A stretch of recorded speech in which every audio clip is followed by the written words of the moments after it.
Three, two, one. What up, folks? Once again, it is indeed your boy Tim, the handsome liberal. The really butcher this word, but the Biden cognitive saga continues. Yet another day where we are going to be here talking about Biden's cognitive abilities. This is for Trump supporters. For MAGA, the Biden cognitive dilemma seems to be a gift that keeps on giving. Nevertheless, we have to discuss it because it is indeed what is on the minds of just about all voters. Just about all voters are talking about Biden's cognitive abilities. Whether you find yourself as someone who believes Trump is better than a sane Biden even, or you believe that a incoherent Biden is better than a sane Trump, people are still talking about this. People are talking about Biden's cognitive abilities everywhere.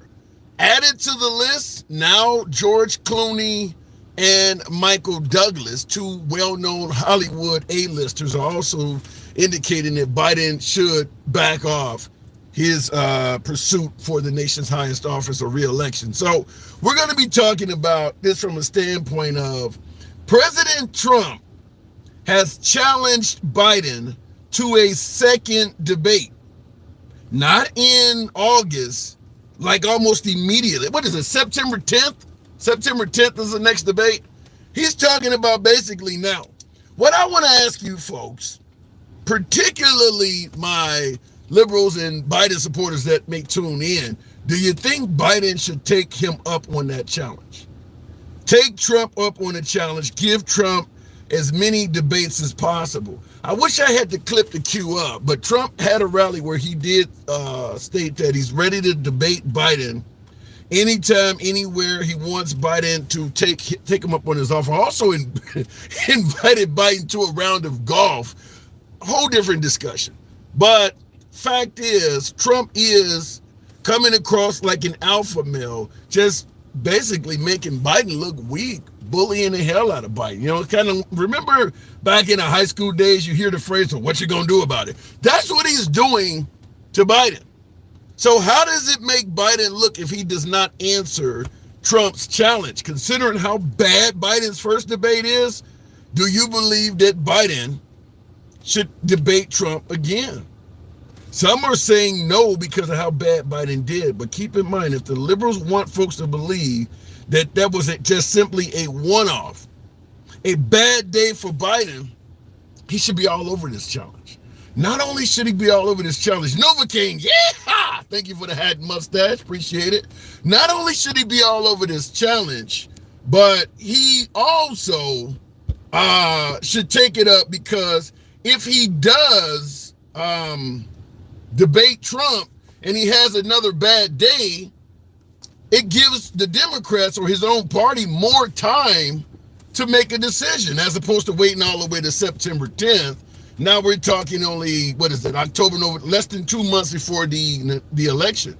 So in my humble opinion, better yet, Biden absolutely should debate Trump as often as possible to clear up his reputation. I want to ask you guys a second question. We're going to be that is the first question, though. Should Biden take Trump up on his offer? That is going to be our first topic. Second one is right alongside what we're discussing here. Trump versus Kamala Harris. What say you? I'm going to throw it out there just like that. And I'm throwing it out there that way because there is a real possibility that's how you may be voting in November. Trump versus Kamala Harris. Who you riding with? So the program is MAGA friendly, always has been, always will be. Nevertheless, liberals are welcome on the program as well. You know we don't block, ban, or censor anyone. When you're in the comment section or whether you're in the box, nobody gives a damn if you have an agreement or a disagreement with anyone else, because it's all about free speech. You're never about telling you how you should think. It's always about hearing what you have to say. So I'll go straight to the comments. Someone says anyone but Trump. Remember the ABC, anyone but Clinton, that a lot of folks on the right were saying, I think we do now have a very strong case on the liberal side of the aisle of anyone but Trump. I think the liberals hate Trump just as much as the right was hating Hillary Clinton in 2016. Is your vote for roadkill? Is your vote for roadkill over Trump? Damn, you'd vote for roadkill over President Trump. Ouch. Yikes. Moving on with the program. I hate Trump, but I agree Biden can't run with how old he is. Well, let me ask you that question. If you don't like Trump to the level where you just stated you hate the guy, but you admit Biden is incapable of running the country, and you happen to be given a ballot with those two names on it, who are you going to check off? You hate one guy, but you're admitting the other guy's incapable of running the country. Be curious to know your answer. Going to the box to start the program off right away. Well, can't argue with a name like Fired Up American. Good afternoon. Welcome to the program. Fired Up American. Should President Biden take Trump up on the offer to have a debate basically immediately? Should Biden take him up on that? Looks like the box may be having a bit of a problem. We'll give it a second, otherwise we may have to reset it. Gumpy versus Trump. Gummy, damn it. I don't quite get that Twain square. Independents and undeclareds don't like Trump either.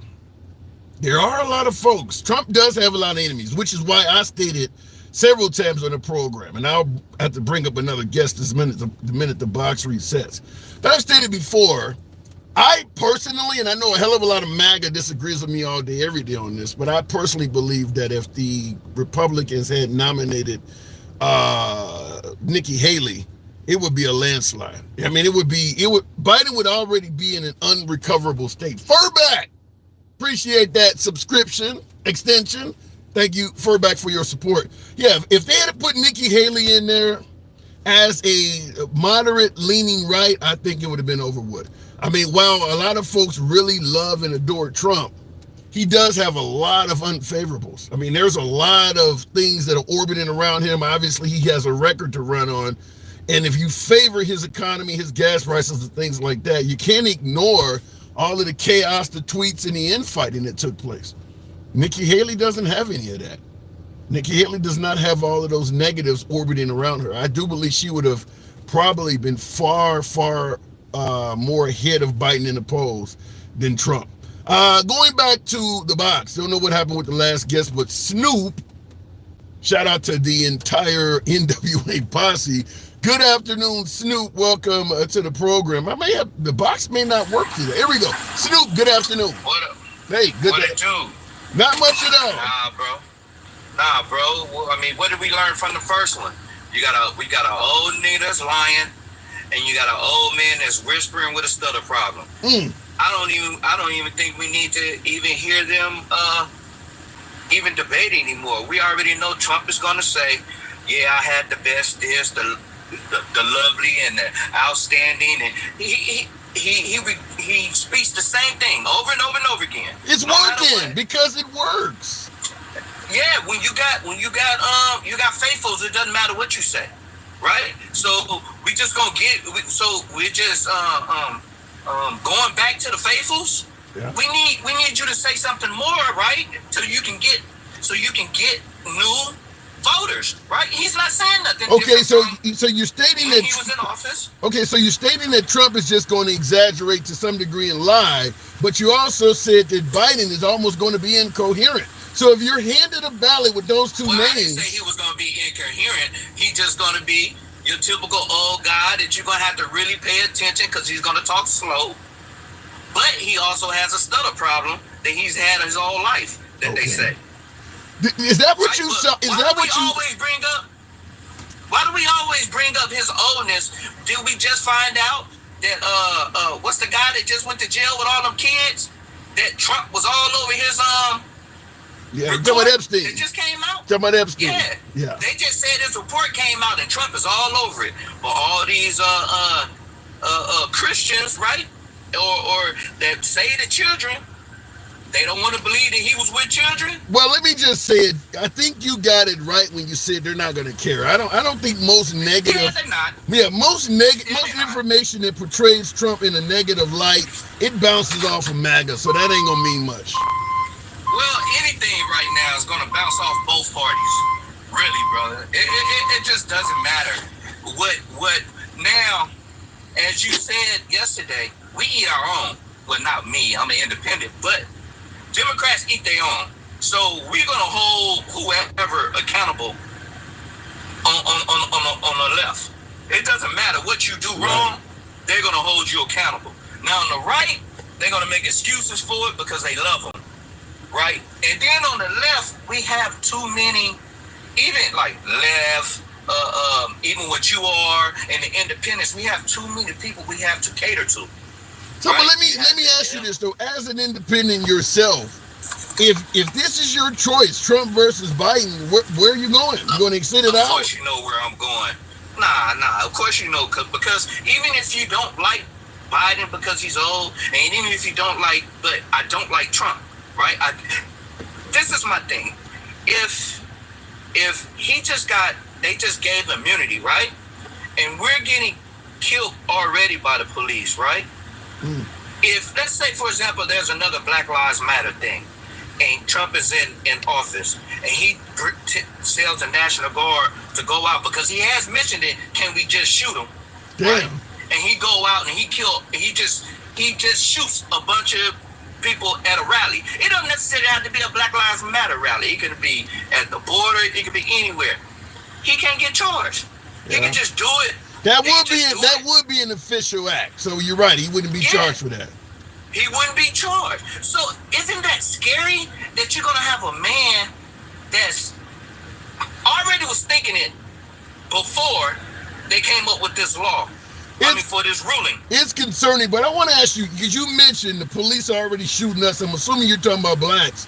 Trump states that it is more whites that are being shot by cops. Nah, bro, unarmed whites. Now, I'm not gonna sit here and say they're not getting shot. I've seen there was one, like I'm in California. There was a guy in Orange County that had a water, the little water hose handle, and it kind of looks like a gun. They shot him. He was watering his lawn. You know what I mean? And there was a big case about that because the father used to be a police chief or a police officer and all that. And it was a big deal behind that. So I'm not saying white folks don't get shot. Yeah, they do. Especially in rural, because that's all they know is whites. So whites will shoot whites. Doesn't matter. The police officer. You know what I mean? But we get shot on a regular basis unarmed, brother. But how do you respond to folks? How do you respond to folks who say, the whole just comply? Folks who might say, hang on. Folks who might say, blacks would not be getting shot and mistreated by police if they weren't acting a fool so much when the police arrived. How do you respond to folks who say that all the time? Brother, after a while, I understand, but after a while, you just get tired of getting fucked with. Wow. And when you just get tired of getting fucked, if you had a pet, a couple of times he gonna let you beat him if he did wrong. In a minute he gonna snap back. Yeah, that does happen. That does happen. In a minute he gonna snap back. Right? Now, we as much as they try to say we are the baddest people, I'd be seeing people on here talking, well, that's on y'all. Y'all do this, y'all do that. Bro, we would shoot each other, but the police come around, we got 1 million guns and everybody will run. So why do you think that we're going to sit here and shoot at the police or try to kill the police? And we the main one to take off running like an idiot. And it might be 20 of us with guns. And it might be 2 cops.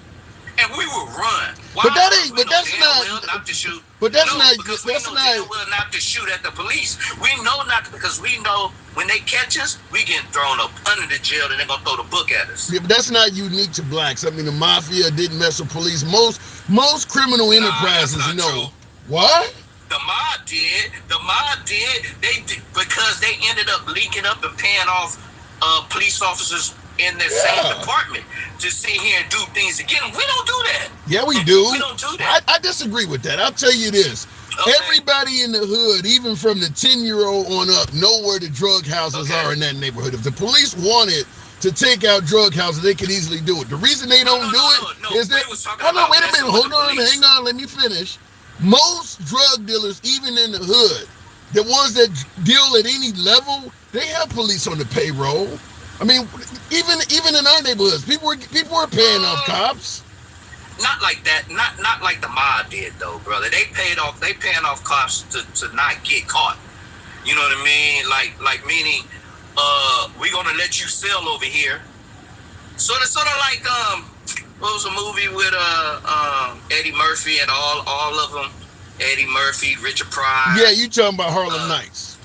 Harlem Nights. Okay, in the movie Harlem Nights, remember the police officer came, was like, y'all need to pay us so that you can do what you can do.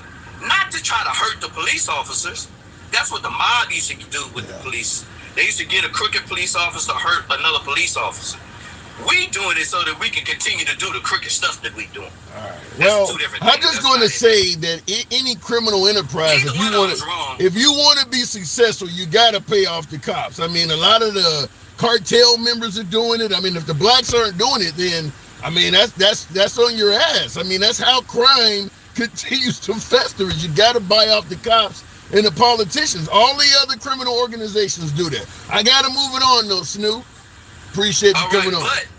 But real quick. We really need to look at that, brother. If he's already thought about shooting people and we've already given him immunity, brother, that's wild. Not just the blacks, not just to anybody that would want to go against whatever he has going on and want to go out and friendly protest, he can do whatever and not be prosecuted by it. That's a strong statement. That is a strong statement. It's scary. All right, Snoop. All righty, brother. Appreciate it. And I will say this, before I go back to the box.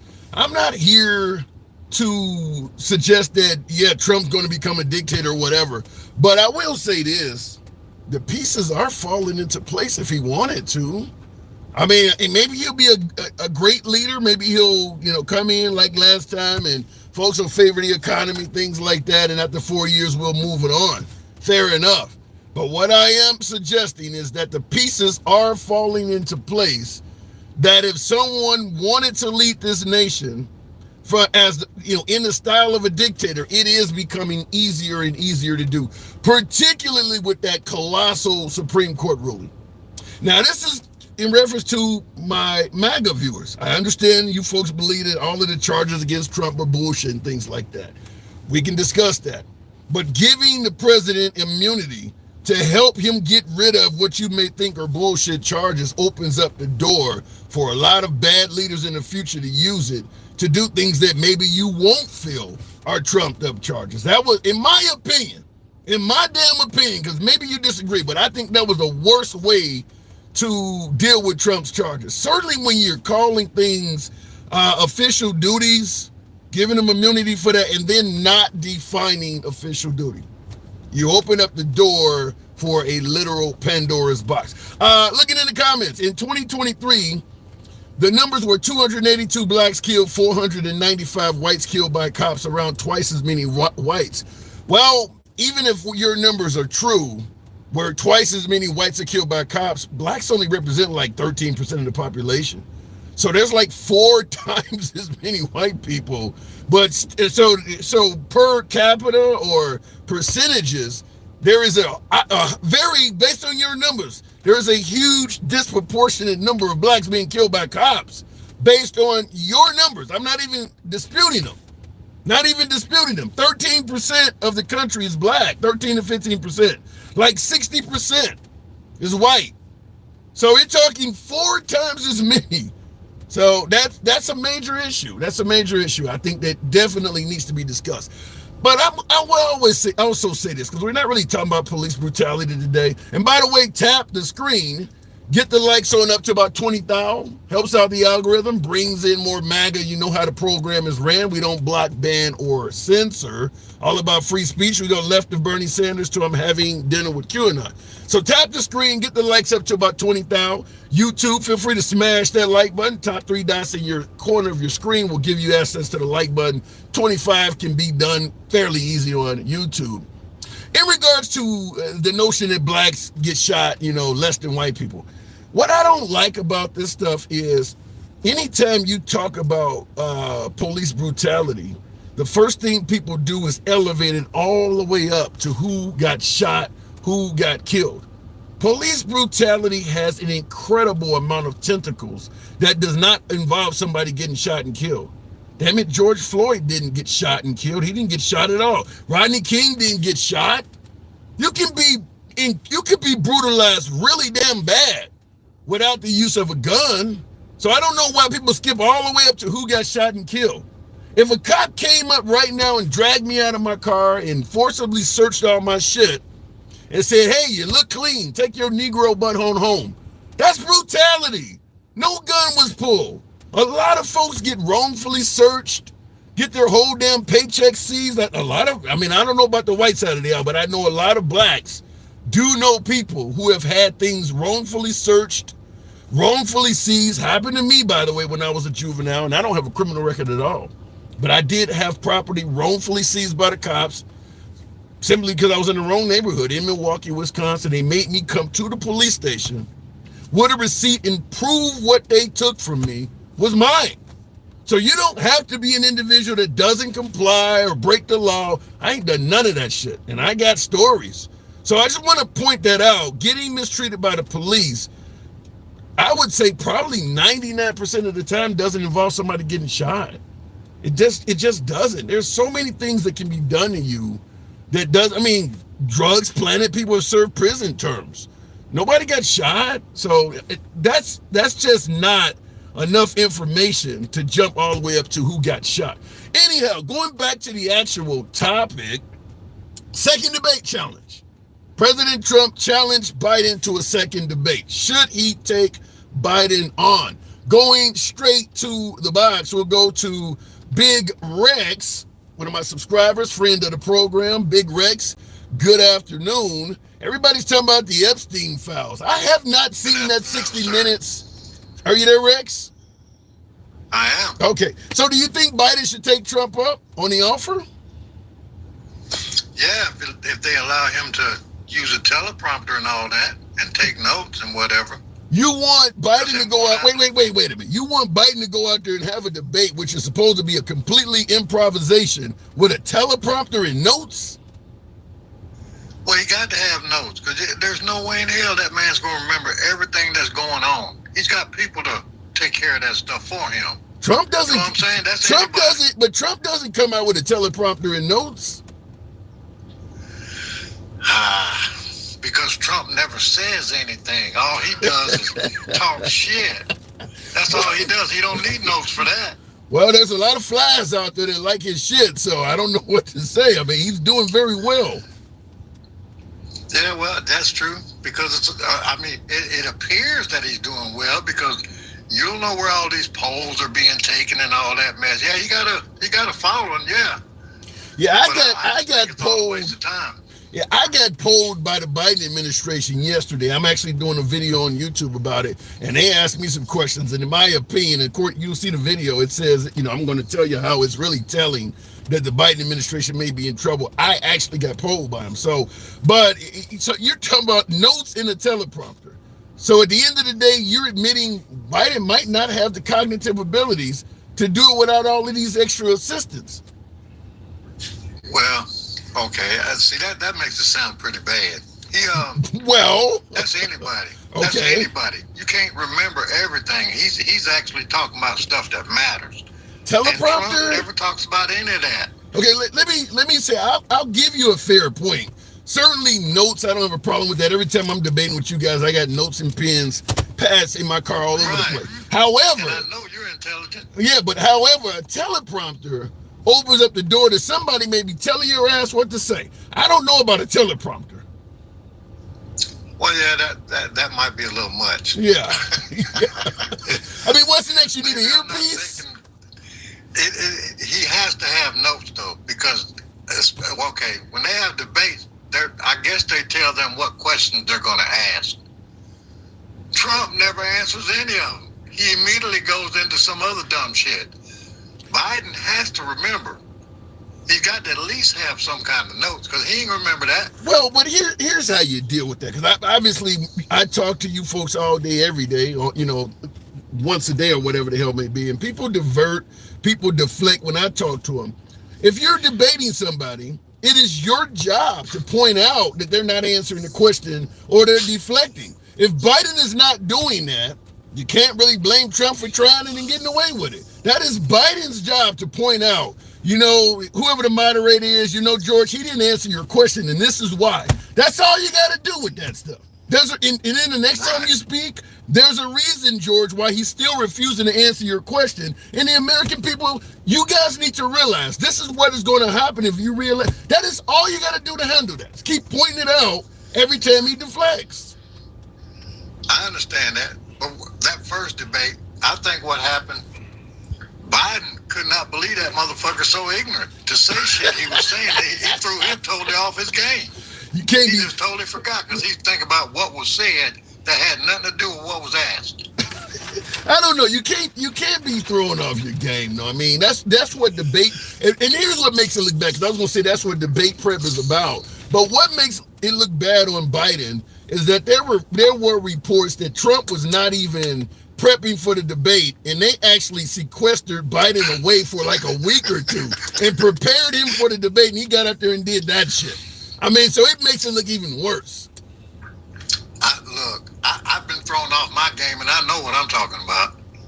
If something comes up that just amazes you to the point, well, damn, how can you even be over there talking to me? He forgets what the hell he was thinking about. I can't give him that excuse, Big Rex. I mean, we're talking about Trump. I'm not giving him no excuse. I just know it would fuck with me because well, why would it? I ask the question and I don't answer it at all. But why would something Trump says fuck with you if you're debating Trump? Trump says wild shit 8-9 years continuous now. He brought up his son, Biden. Biden's son. He brought up his son. Okay. And talking shit. His son ain't running for office, but that threw Biden off because he gonna protect his son, so he done forgot what the hell he was gonna say. I don't get it. I mean, Trump is known for personal attacks. The idea that he might say something about your son being a shocker, I mean, I don't understand it. Well, especially when it didn't have nothing to do with the question that was asked. That's my point. Yeah. I mean, Biden just, I don't know. Biden wasn't ready. That's what you're trying to say. It don't seem like he was. Yeah, Biden just wasn't. It doesn't seem like he was. Yeah. But you do believe he should debate Trump again? Yeah. Let me ask you this. That'll tell me what I need to know then. I mean, because damn. So what? Got to be ready for it next time. Did you see Biden's NATO speech yesterday evening? I did not. Okay. He spoke in front of NATO, and people were watching that shit too because they expected him to have gaffes. He actually sounded fairly strong and normal. So if Biden got out there and debated Trump a second time and sounded fairly strong, fairly normal, do you think he could help? Do you think his image is salvageable? Oh, it's already salvageable. He just had a bad night. That's all. I mean, I don't know how to explain it. I understand. It's just, he just had a bad. All debates don't go your way. So you really it makes him look fucked up. Makes him look like he's senile. All that. He got flustered. So you really believe you're prepping for what 12 days? I mean, they had like 12 people prepping for over a week for this debate that's going to be probably the most watched thing on television this year other than the Super Bowl, and you think that's a bad night. I mean, you come out there say you got a cold. That was one excuse. One is what you're talking about, where Trump said so many wild things that threw him off his game, and now we're also saying he had a bad night. 50 million people are Big Rex. Come on now. Look, Biden's record speaks for itself. Hell. That's all I can say. Trump ain't showed me nothing other than he campaigned the entire time he was president for the next election. All right. That motherfucker did nothing but rallies. Yeah, he did a lot of rallies. About nothing other than talking about people. 74 million people voted for the guy. Well, they're ignorant. What can I say? You really gonna discount 74 million people as just all being ignorant? Man, what I want to say will probably get me banned or some shit, but most of them are fucking prejudiced. Ooh. It's just that simple. They like Trump because he don't like black people, and that's a fact. Wait. So you do believe Trump, as you say, quote unquote, does not like black people? Hell no, he don't. Unless they're useful to him, and then once that use is over with, he don't fuck with them. Period. Damn. Show me an example. Well, that dude ain't got no black people around him. Never. I don't know enough about him to say whether he got blacks working for me. I mean, you don't. So you're saying he doesn't have any black friends or anything like that? I doubt it, unless they're rich. Wow. Well, he is rich. I mean, if you got the kind of money Trump has, you're not going to be hanging around some chick working at Walmart, are you? Unless you're banging her. I mean, everybody you hang around is going to be rich. Those circles there, those are millionaires. And some of them are billionaires. Yeah. And if a black man wants to be in that category, they got to donate to him. If they don't, they're not going to be around him. Guarantee that.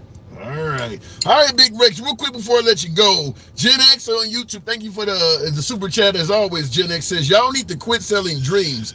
Biden is done, bro. So you don't submit to that. Biden ain't done. Hell, I'm 65. I got all my faculties. Biden's ain't but 80. That ain't but 20 years away. Well, 15.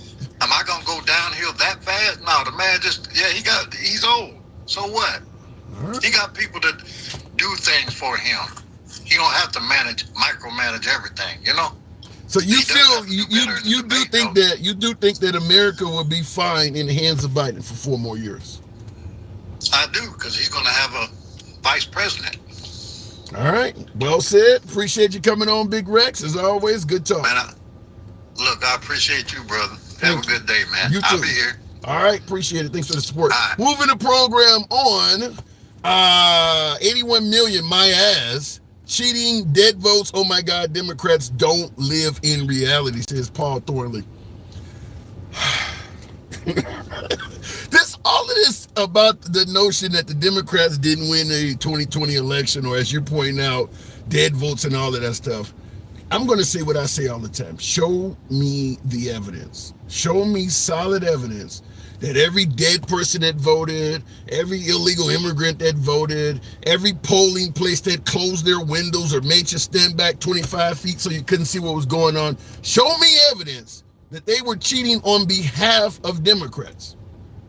Prove to me that none of this suspicious shit was being done on behalf of Republicans. And then I'm on your side. But until you do that, it's just all speculation. It is just all speculation. It's just all assumptions that anything that doesn't look right must be being done on behalf of Democrats. Courts don't rule on assumptions. They rule on proof. They rule on evidence. Yeah, some things may have not looked right in the 2020 election. But just because something did not look right don't mean you can automatically attribute it to being Democratic fraud. It could be Republican fraud. You can ballot stuff or ballot harvest in favor of Republicans. The assumption is, well, Republicans are all honest. Democrats are the only ones that cheat. No judge in hell is going to go with that. Looking in the comments, by the way, tap the screen. 25,000 likes is possible. Same on YouTube. Tap the screen, smash that like button. Courts rule on money at that level. Well, a lot of the folks who ruled against Trump were appointed by him himself. So there you go. Did Trump appoint a bunch of judges that could be bribed off? I'm assuming if he did, you're going to say he should have no accountability for making those bad decisions. Big Rooster. Good afternoon. Welcome to the program, Big Rooster. What it is. Hey, you the man. So what do you think? Trump versus Kamala. Do you think she can pull it off? I think she can pull it off. You got to remember, Kamala is a master at cutting you up. You got to remember that. I ain't seen no shit. Where you getting that from? Man, you seen her cut Joe Biden up in that first one. All right, I give you that. She did. I would say cut Joe Biden up. Now listen to this, Tim. I just want to go back to the last caller. The man had great points. Give me one. All of them. I'm gonna give you all of them. Everything he said was right. All right, what you got? Listen. So most of the people are trying to make this a no country for old men. Listen, man. this is a country for everyone, right? So, what makes them think because the man had 1.5 bad hours that he can't do anything from this point forward? Now, I think he should go ahead and go with the, you know what I'm saying? Go with the debate. Go with the debate. Right now, the way he's been looking since the debate, I say let's have a debate tomorrow night. While I'm still fired up. I just want to interrupt you because when I see funny comments, I'll let you continue. But somebody in regards to Kamala Harris running against Biden, somebody says Hot Tua will not be running. Listen, hey, what she do behind closed doors is her business. That's what they say about Trump. That's exactly what they say about Trump. And I said that too. Yeah. I don't care if Trump slept with Stormy Daniels. I don't give a shit. Yeah, but he didn't get tried for sleeping with Stormy Daniels. He got tried for using campaign funds to pay Stormy Daniels. Yeah. But so let's. But I mean, there's a lot, even in the African American community. Kamala doesn't have a lot of love, man. Well, listen, man. You know why? Because she had one bad case in San Francisco, where she convicted a guy and didn't do her due diligence. But you got all these police officers that lie all the time, and you know she was a prosecutor, so of course she gonna believe the police, right? Right. That's what they do. That's usually how it works. That is usually how it works. Yeah, come on, man. Listen, it's the people that ain't never been in trouble, Tim, that don't know this. Yeah. Kamala Harris, president. Who would be a good running mate? Who would be a good running mate for President Harris?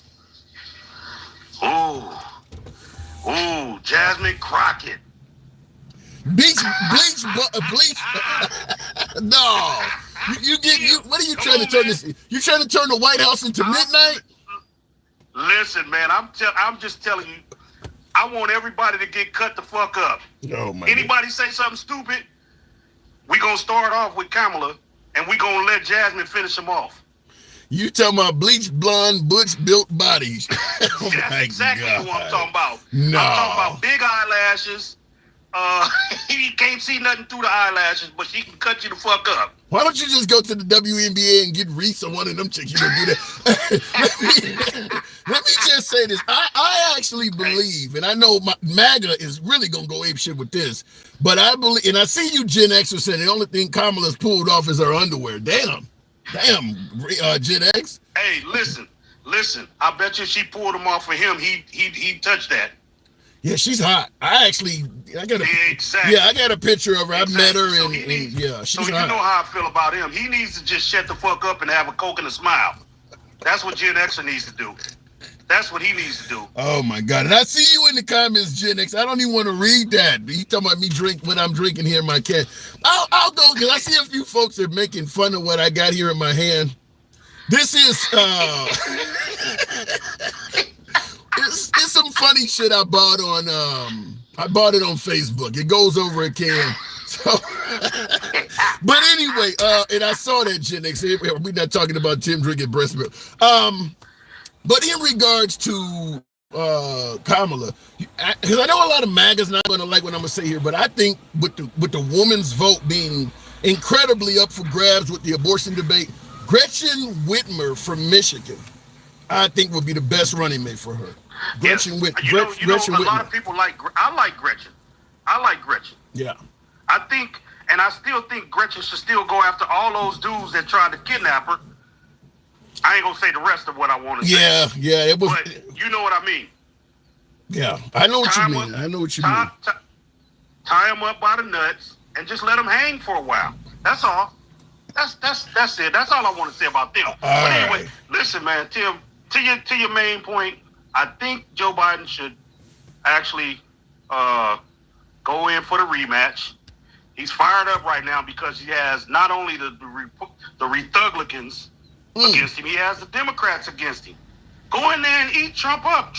Listen, man, they fed Trump that thing with no questions, no rebuttals about what he lied about. They just moved right on. Oh, only thing they called him out on was not answering the questions, and they barely did that. Yeah. Well, but that should put to bed the rest that CNN was not going to be fair to Trump. They did let him speak freely without fact checking him at all. I got to move it on, no Big Rooster, but yeah, that is a good point to be made. That's all I'm saying. Hey, man, listen. Biden 2024, no more Trumpism. Anybody that wants Trump, hey, just, you know what I'm saying? Get over it.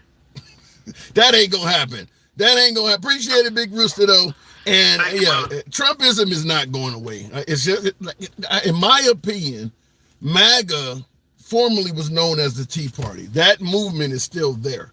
Now, if Trump doesn't win and there is no rightful replacement that has the same love and adoration as Trump, it may calm down for a minute, but there will be another person because there's an audience of people that believe that they are being disenfranchised.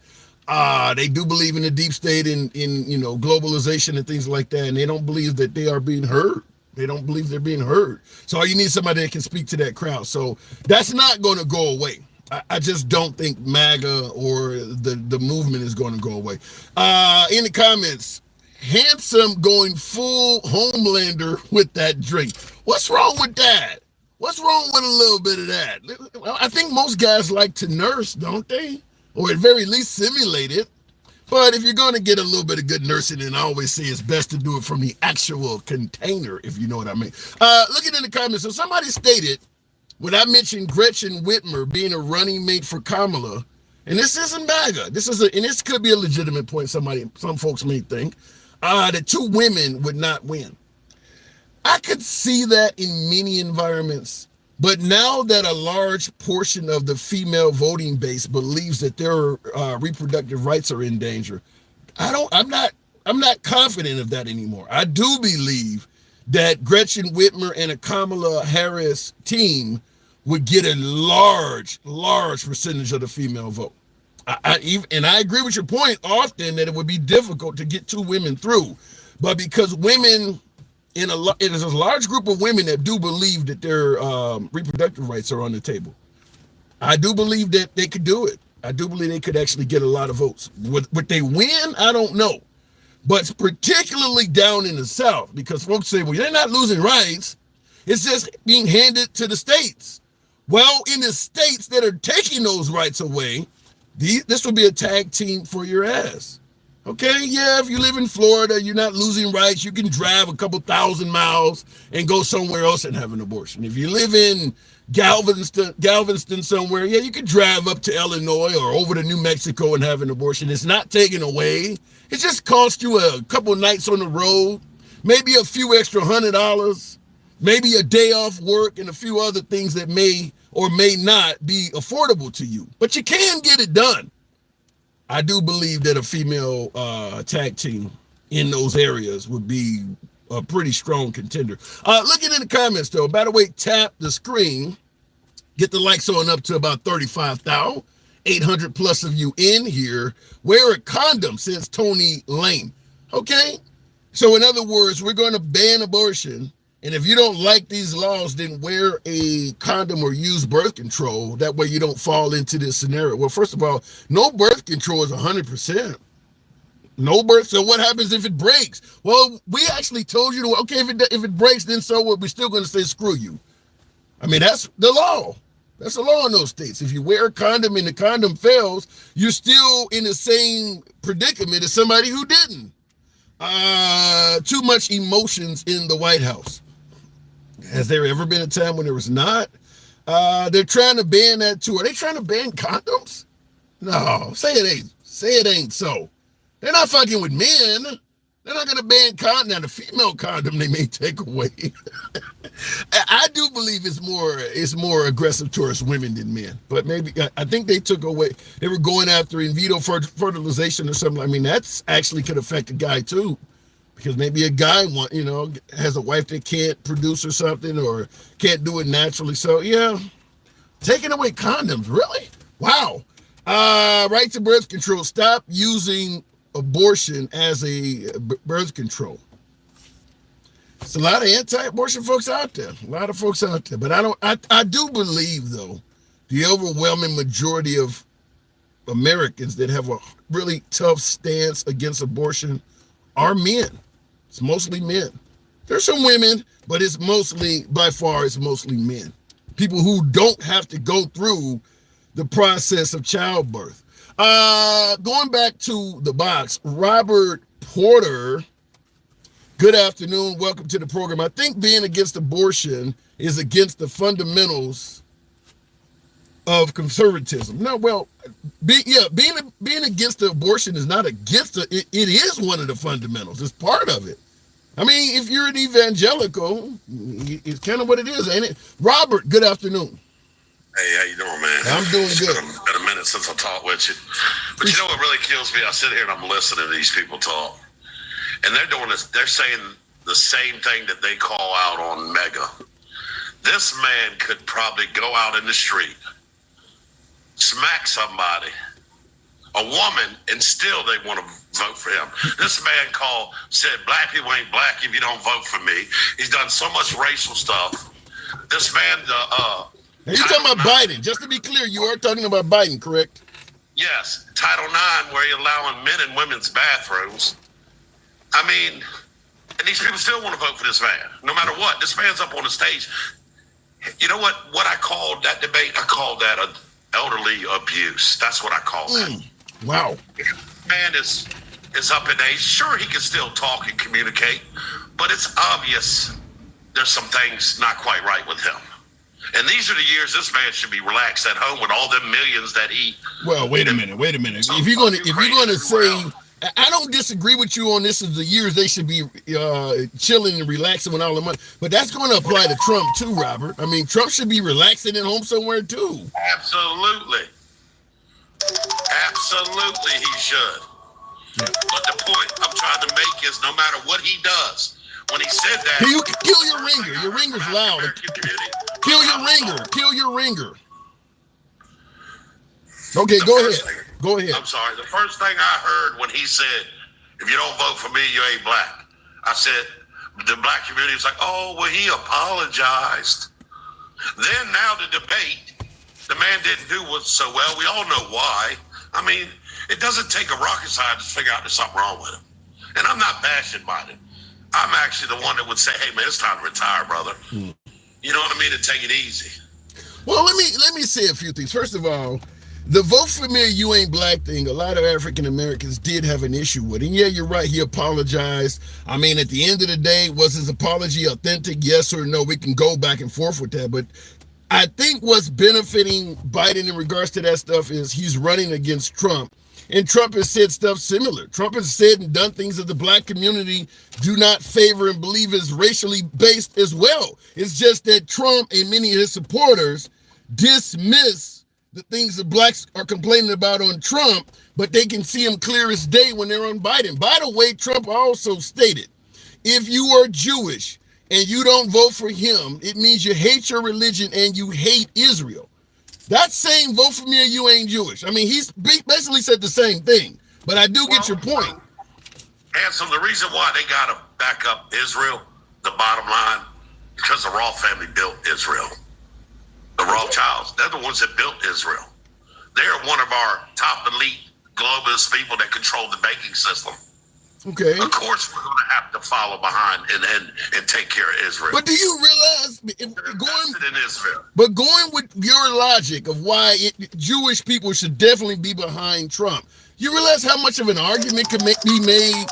You're ringing again.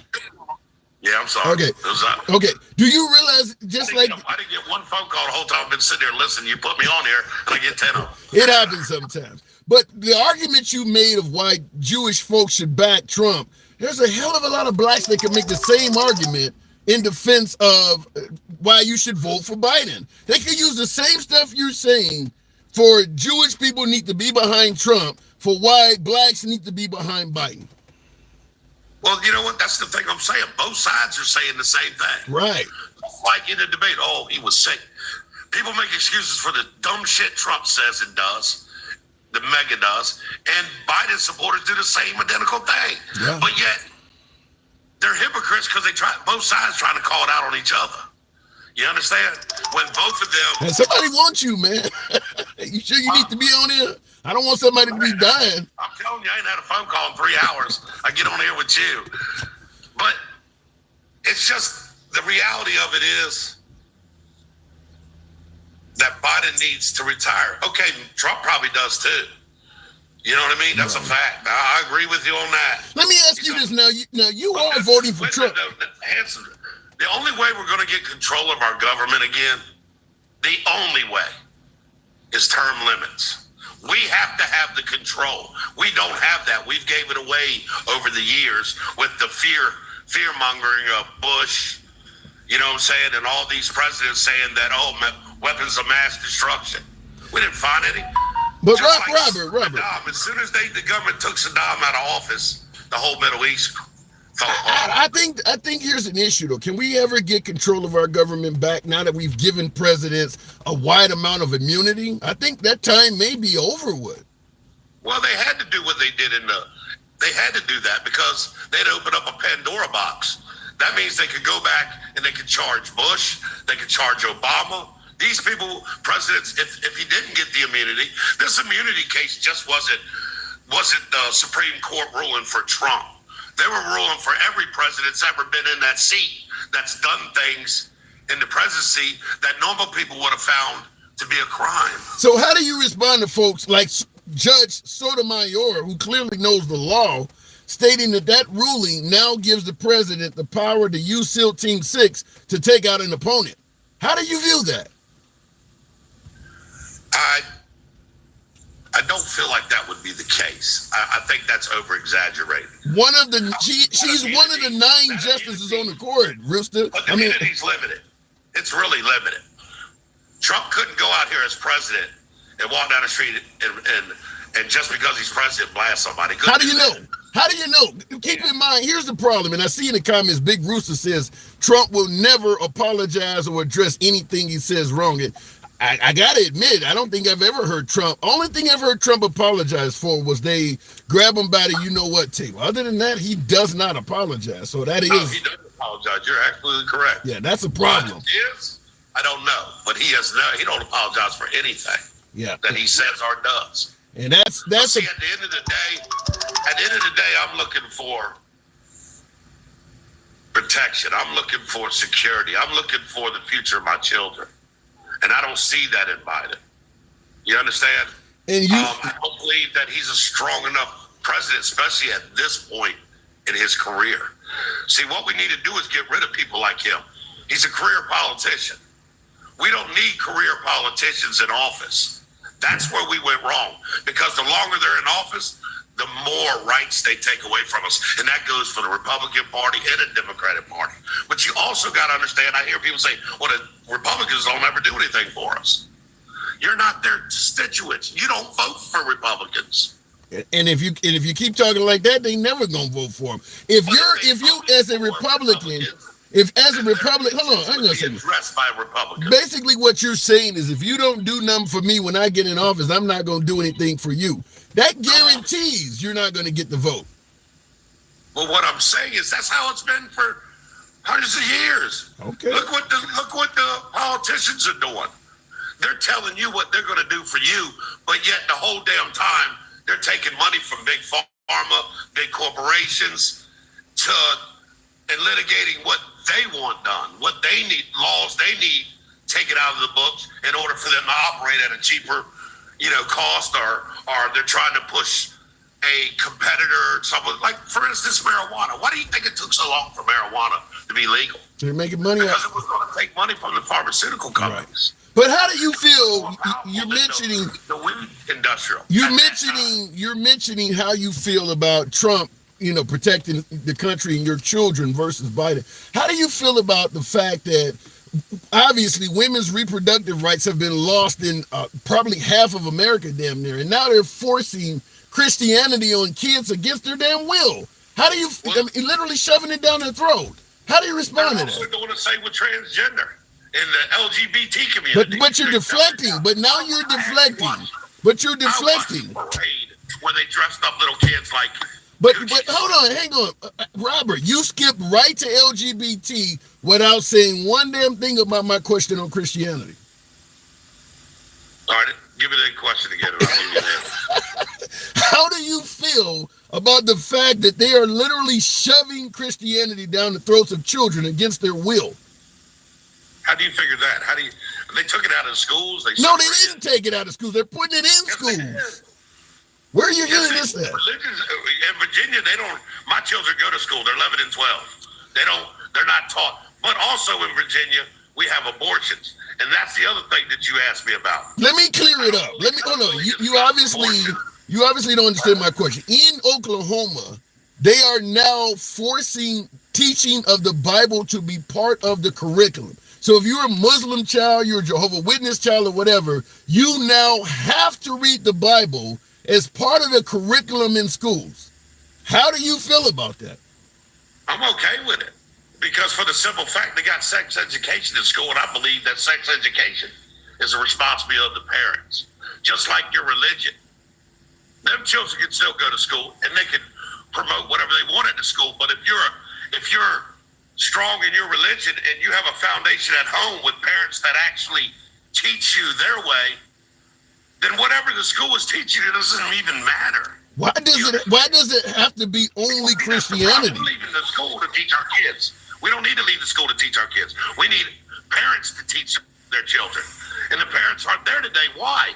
Because both parents have to work, or there's only one parent in the house. So you are in favor of forcing Christianity on kids. You believe it'll make them better. No, I think this, like they do with everything, just like with the school. They sent me a letter home stating that they're having 2 classes on sexual education. Do they want my child to attend or not to attend? And I told him he could attend. This isn't optional, Robert. This isn't optional, what I'm talking about. I mean, I'm sorry, but there's some states like that. That is where the people, we the people. Just like. But you weren't talking we the people when you were mentioning the LGBT stuff. What do you mean? You have a problem promoting LGBT. That's the example of shoving something down somebody's throat. Right, religion. You can't. I mean? You do realize you can shove religion down a kid's throat, right? Absolutely, but the thing of it is, the people, the parents, they have to litigate and they have to go to their senators and congressmen locally and tell them this is not what we want. The educational board. My kid's in a school of 1,500 now. If 3,000 parents, and we're talking about parents having 2 parents in the house. 3,000 people go to the school board and say, we're not playing this. They're going to change that. We're not putting you back on this board. Yeah. If you had went to the board and had went to... Nobody wants to work at this. Yeah. Just like abortion. They send it back to the states. Yes, some states are horrible. Don't get me wrong. That's why I don't get on this. I feel for women. You understand? I really do. Because they have really not a lot of options in some of these states. My state, you can still have an abortion. But in a lot of states, I hear if you have a miscarriage, they investigate it. Yeah, damn. That is ridiculous. That's your party, man. Go MAGA. I got to move it on, though, man. That is true. It's getting that bad out there, and that's why the women's vote. We need to go back to the fundamentals of parenting our children and stop allowing computers and laptops and games and schools to educate our children on life things. That is our job, not anyone else's. All right, fair enough. Some would say the Bible needs to be taken out of that as well, but I appreciate you coming on, Robert. Answer your phone. All right, look it in the comments. By the way, tap the screen. 800 still, over 800. We should be around 50,000. A lot of lazy thumbs in here. You guys generally come around as the show goes on, but tap the screen, get the likes on up. We all pay taxes. Government should not force religion on kids. I am forced to point out the hypocrisy. If we're going to have a free speech program, damn it, let's have some free speech. I heard nothing but, and this is coming from my beloved MAGA side of the aisle, nothing but how awful it was to shove LGBT, CRT, DEI, diversity, equity, and inclusion. It was awful to shove shit down the throats of kids until suddenly the shit was properly flavored to their liking. Now all of a sudden it's okay. I have to bring it up. It is incredibly hypocritical. you don't want things being shoved down your child's throat. There is absolutely no need to force Christianity on a kid. If a child should be told, you can wait till you're 18 to decide what gender you want to be or what pronoun, why can't they make that same damn decision in regards to what God they want to honor? All of a sudden, the whole shove down the throat theory, complaint, outrage completely disappeared when it became something that folks favored. This is what I'm talking about. So at the end of the day, it does appear as if it was not about things being shoved down children's throats. It was just an anti-LGBT play. I'm just going to tell you, that's the way I look at it. Because now shoving seems to be okay. The 10 Commandments in Louisiana, and you can be damn sure forcing children to read the Bible is not going to stop in Oklahoma.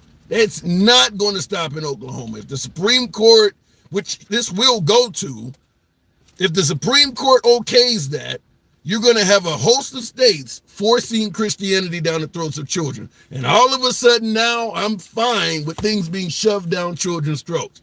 I'm just telling you, we're going back to the box. Appreciate you folks that are tapping the screen. Get the likes on up. We're going to the truth. Can't argue with a name like that. Good afternoon. Yeah, good afternoon. Hey, so what do you think? You think it's okay to force kids to read the Bible? Oh, don't tell me. Yeah, I was born in a Catholic country. So I was baptized Catholic. I was 7 weeks old. Damn. So I don't know. What country you born in? Where's the accent from? Yeah, I am from Italy. Italy. Oh, Italy. Okay, you're my first caller from Italy. Now, are you able to vote in American elections? You're not in Italy right now, are you? Of course, I am not in Italy. I have a double citizenship, so I can vote here and Italy. Okay. Who do you like? Who do you like? I decided to come here. No. So technically, I like it.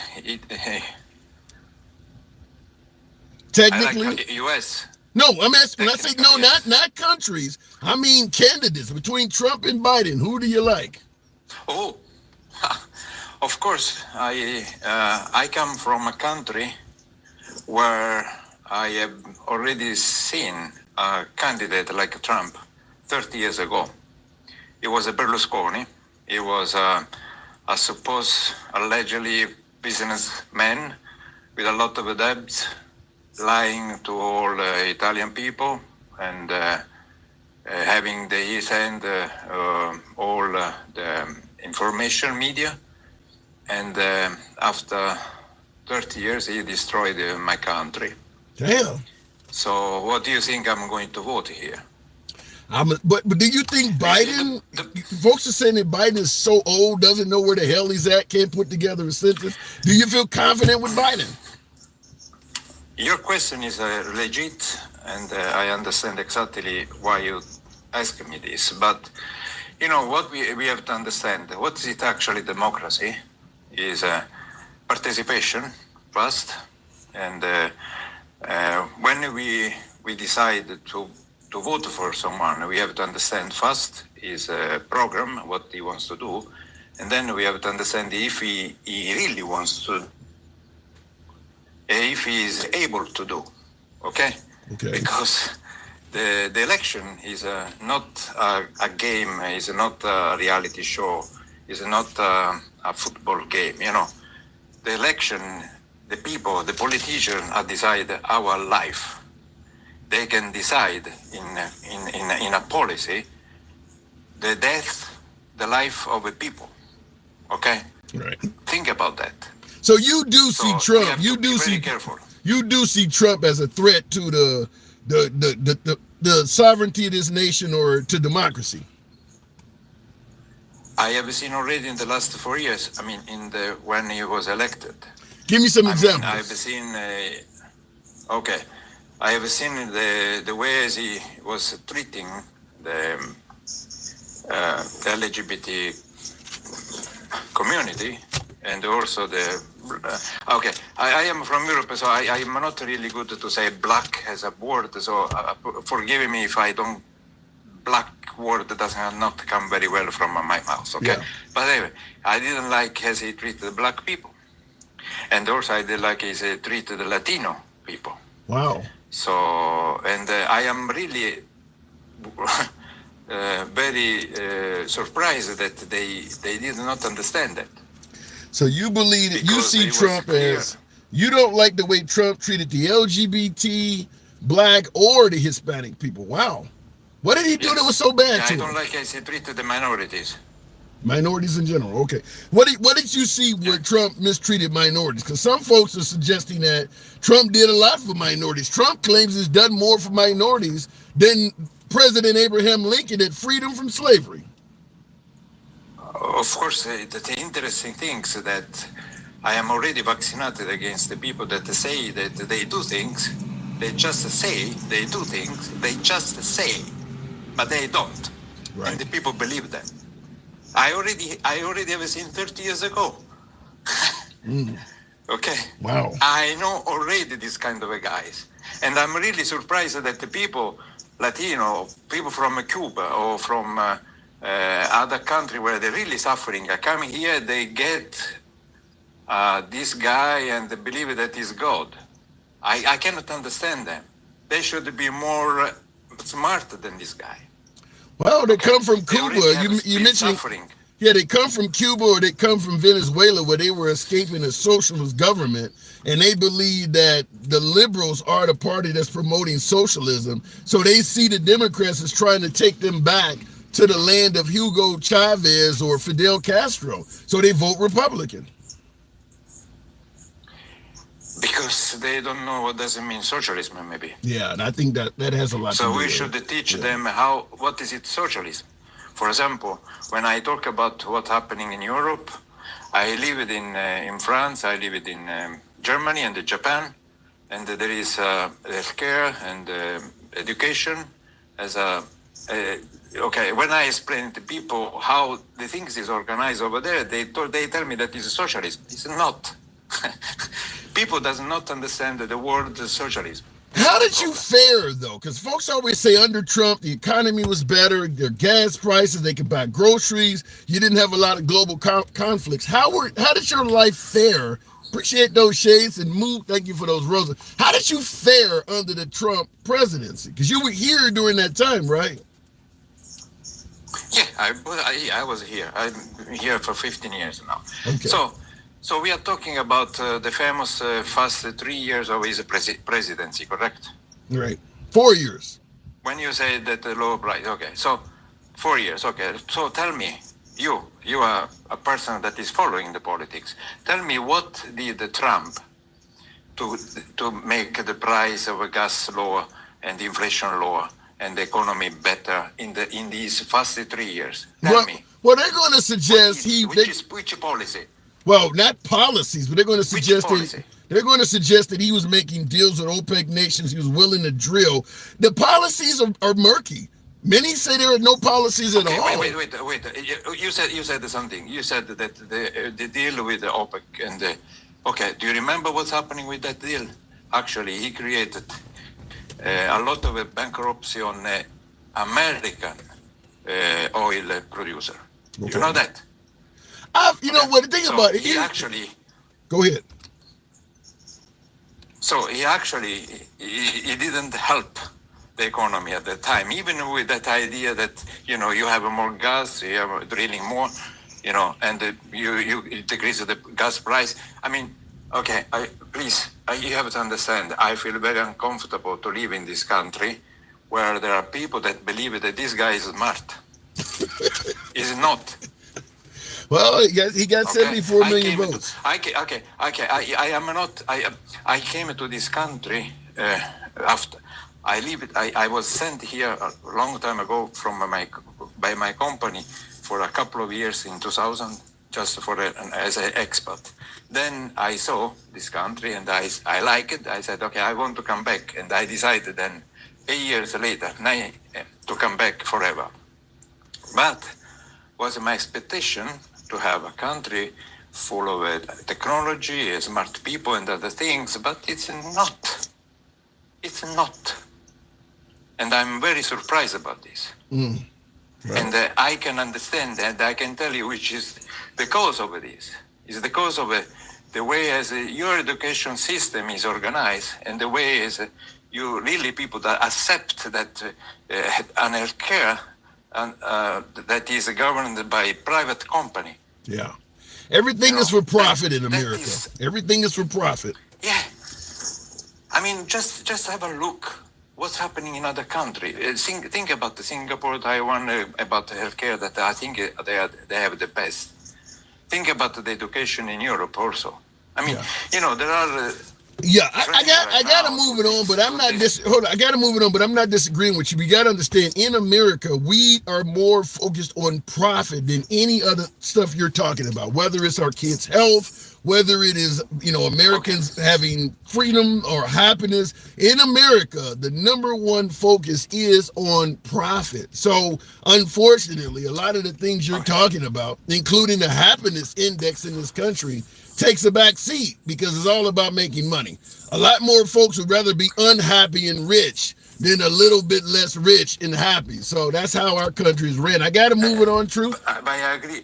Real quick. So I agree with you because the profit is also in other country. But the problem is understand how much we have to give to the social. Yeah. When I said that socialism is not social, it's a social democracy. I mean, for example, what was doing Biden with the idea to make possible that the middle class could have more benefit. That is the perfect way to make possible that this country can be restored. Yeah, but nobody's talking. That's what I keep telling you. It's about profit. It's not about restoring the country. It's about profit. People would rather see the country fail if they can make a profit. Then I get your point. A lot of folks agree with you. But at the end of the day, the powers that be are more focused on profit. If they could make a bunch of money versus curing cancer and making less, they would choose to make a bunch of money. That's capitalism. I got to go, though. Truth, appreciate it. Moving the program on, and I hate it. I mean, I agree with a lot of what he was talking about. But at the end of the day, in this country, when you want a capitalist country, you don't want socialism. You don't want to try to do things fair. You want it to be based on the free market. You want it to be based on hard work, and you don't want any type of oversight. That's what happens. That is what happens. The people who have continue making it easier for themselves and make it harder for the have-nots. I mean, that's what happens. We're focused on money in this country.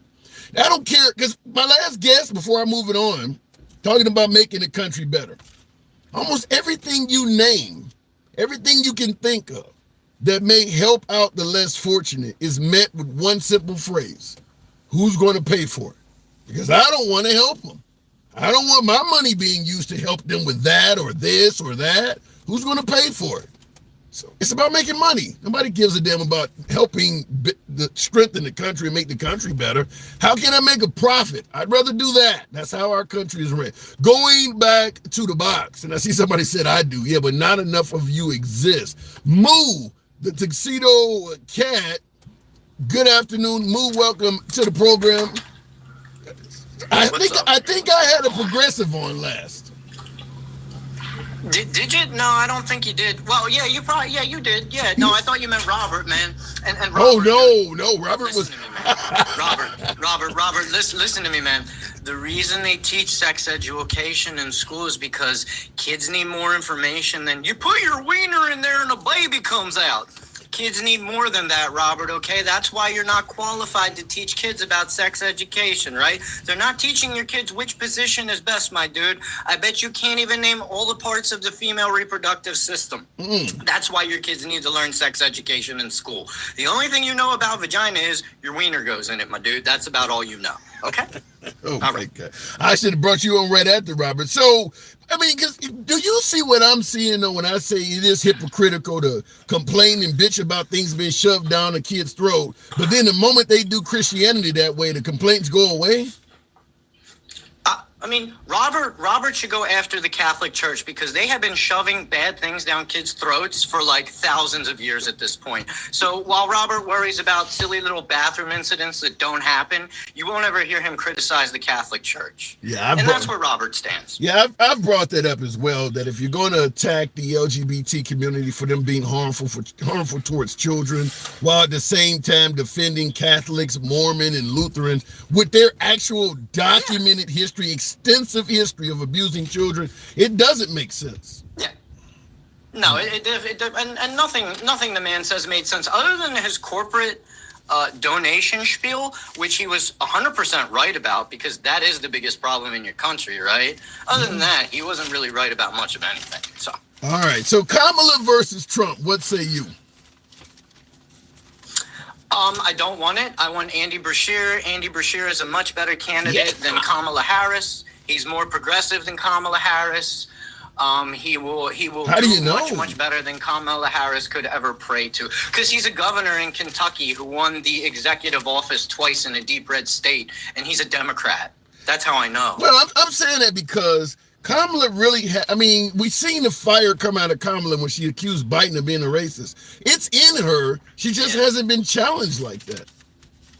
I mean, again, there's only one poll right now showing her ahead of Trump. So to nominate someone who polls behind the person you've already nominated, to me, is a poor decision. That's a poor decision to me. That's like, okay, we have a turd right here, but let's go for the diarrhea. Ooh.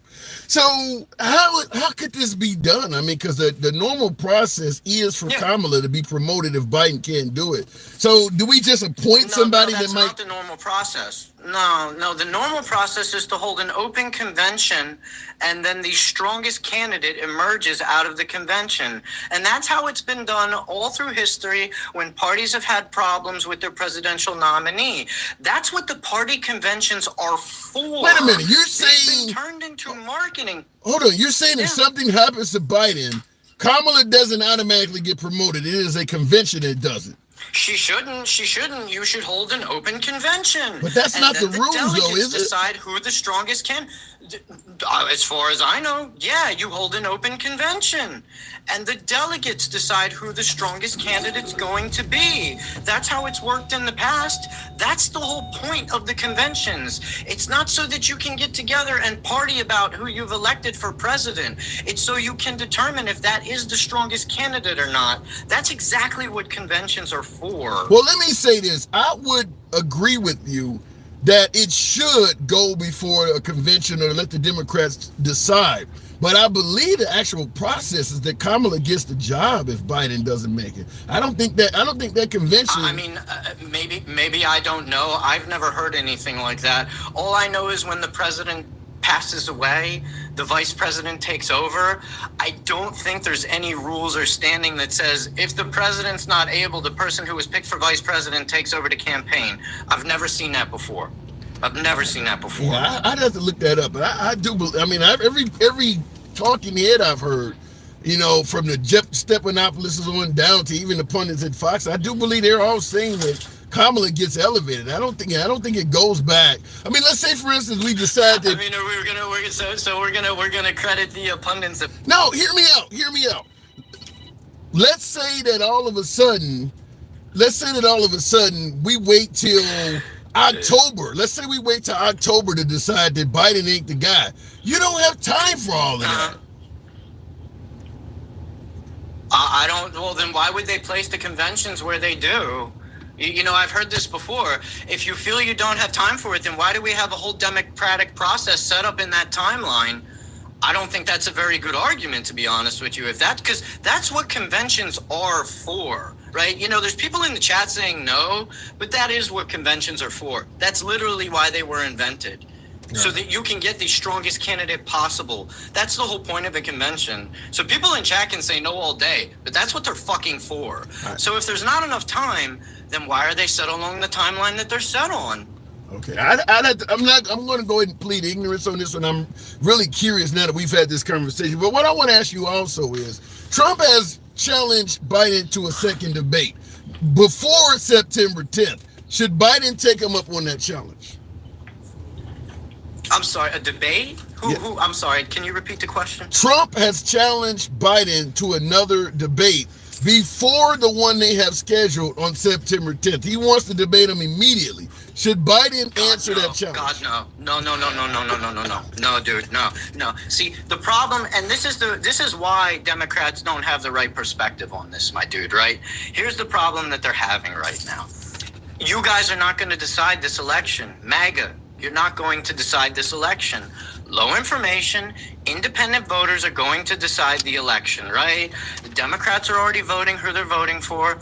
The Republicans are already voting who they're voting for. What you're worried about is independent voters in swing states. They're not keeping up with all your bullshit. The only thing those people probably saw at this point was that debate with your guy losing his brain all over the stage. So you guys can sit here and say it's only one debate, but that's all those people might see. So it fucking matters. Now let me run this spiel by you, because I obviously disagree with you on should Biden debate. And you let me know what you think of this. I believe Biden I believe Biden should debate Trump as soon as possible, and here's why. Biden stated what happened on Thursday a couple weeks ago was just a one-off. You and I both believe that's bullshit. We believe Biden is failing cognitively. This way, if Biden was to debate Trump in the next few weeks, it would give the Democrats more of a solid mindset of, yeah, he's totally out of it now. Because you got a lot of folks like Whoopi Goldberg. Hold on, hang on. You got a lot of folks like Whoopi Goldberg on down saying, no, it was a one-off. If he goes out there and screws up again, I think that would completely erase even the remaining folks that think it's a one-off. And it would give the Democrats more time to make a replacement. I mean, I'm not willing to take that chance. And to be honest with you, based on the fact that the Democrats didn't let Biden debate any of the people that were primarying him because they knew that would be the result. Yeah. Biden didn't go to any of the primaries with Marianne Williamson, Cenk Uygur, or Dean Phillips. Huh? Why would you? Trump didn't do it either. Why would you? You winning. Why would you? Yeah. So you're telling me the party that wants to preach democracy to me isn't going to participate in democracy. That's not a good look, my dude. I'm sorry. That's not a very good look, right? You win that. That's not a good look at all. I'm not arguing with that, but I'm just simply saying if your advisors are telling you don't do it, you're way out ahead. I get the point that they're not being fair, just like they're accusing Trump. I'm not arguing with that, but at the end of the day, why would you do it?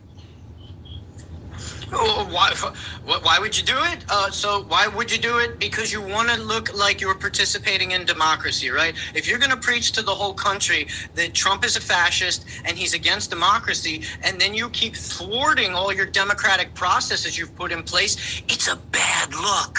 It doesn't look good. And that's why you look fucked up. Right, and that's why I give the win to Trump, because he don't give a damn how it looks. Trump is, I'm here to win. I don't give a fuck how it looks. Democrats are too busy worried about morality and looks. It doesn't matter. Yeah, it doesn't matter. So again, the left voters, right, especially independents like me who are on the left, we want these types of processes. We demand these types of processes, my dude. And when you do things like that, you piss us off. And then you want to tell us, well, we had a fair process. No, you didn't. That's why we're pissed off. Well, Moo, you already know, we talk quite often. You believe that the American citizen should be entitled from birth to health care, food, housing, college. Yeah. I don't think any Democrat's going to satisfy you, to be honest. I mean, what you're asking for is way over to the left. So I would disagree with you. And the reason I disagree with you because if you were to get a Democrat to run who wasn't taking corporate money, you would get those things. The only reason you don't have so Bernie Sanders already ran, my dude. You had a Democrat there. That's not a Democrat. He would have beat Trump, and Hillary didn't. Yeah, he's an independent like me, but he sides with Democrats most of the time, right? But so if you were able to get the money out of the party, you would constantly get people with those kinds of ideas. The only reason you don't is because they can't do that, because that will piss off their donors. I'll go back to my original statement. To me, Bernie Sanders, you brought him up. He's a Dino, Democratic name only. I mean, run as an independent. You're not a Democrat. Run as what you are. That's what he should have did. Well, again, you run into the issue of having the party stifle you, right? And you also run into the issue of media coverage, right? Because independents get slayed on the media. They get harassed. They're not allowed to talk. They get cut off all the time, and they don't get nearly the amount of millions of dollars in free media coverage that these two parties do. Yeah. And that's why you need to get the money out of there so that you can level. Let me tell you something, man. Even though I don't support RFK, I don't like RFK. I don't think he knows anything. I've seen his interviews.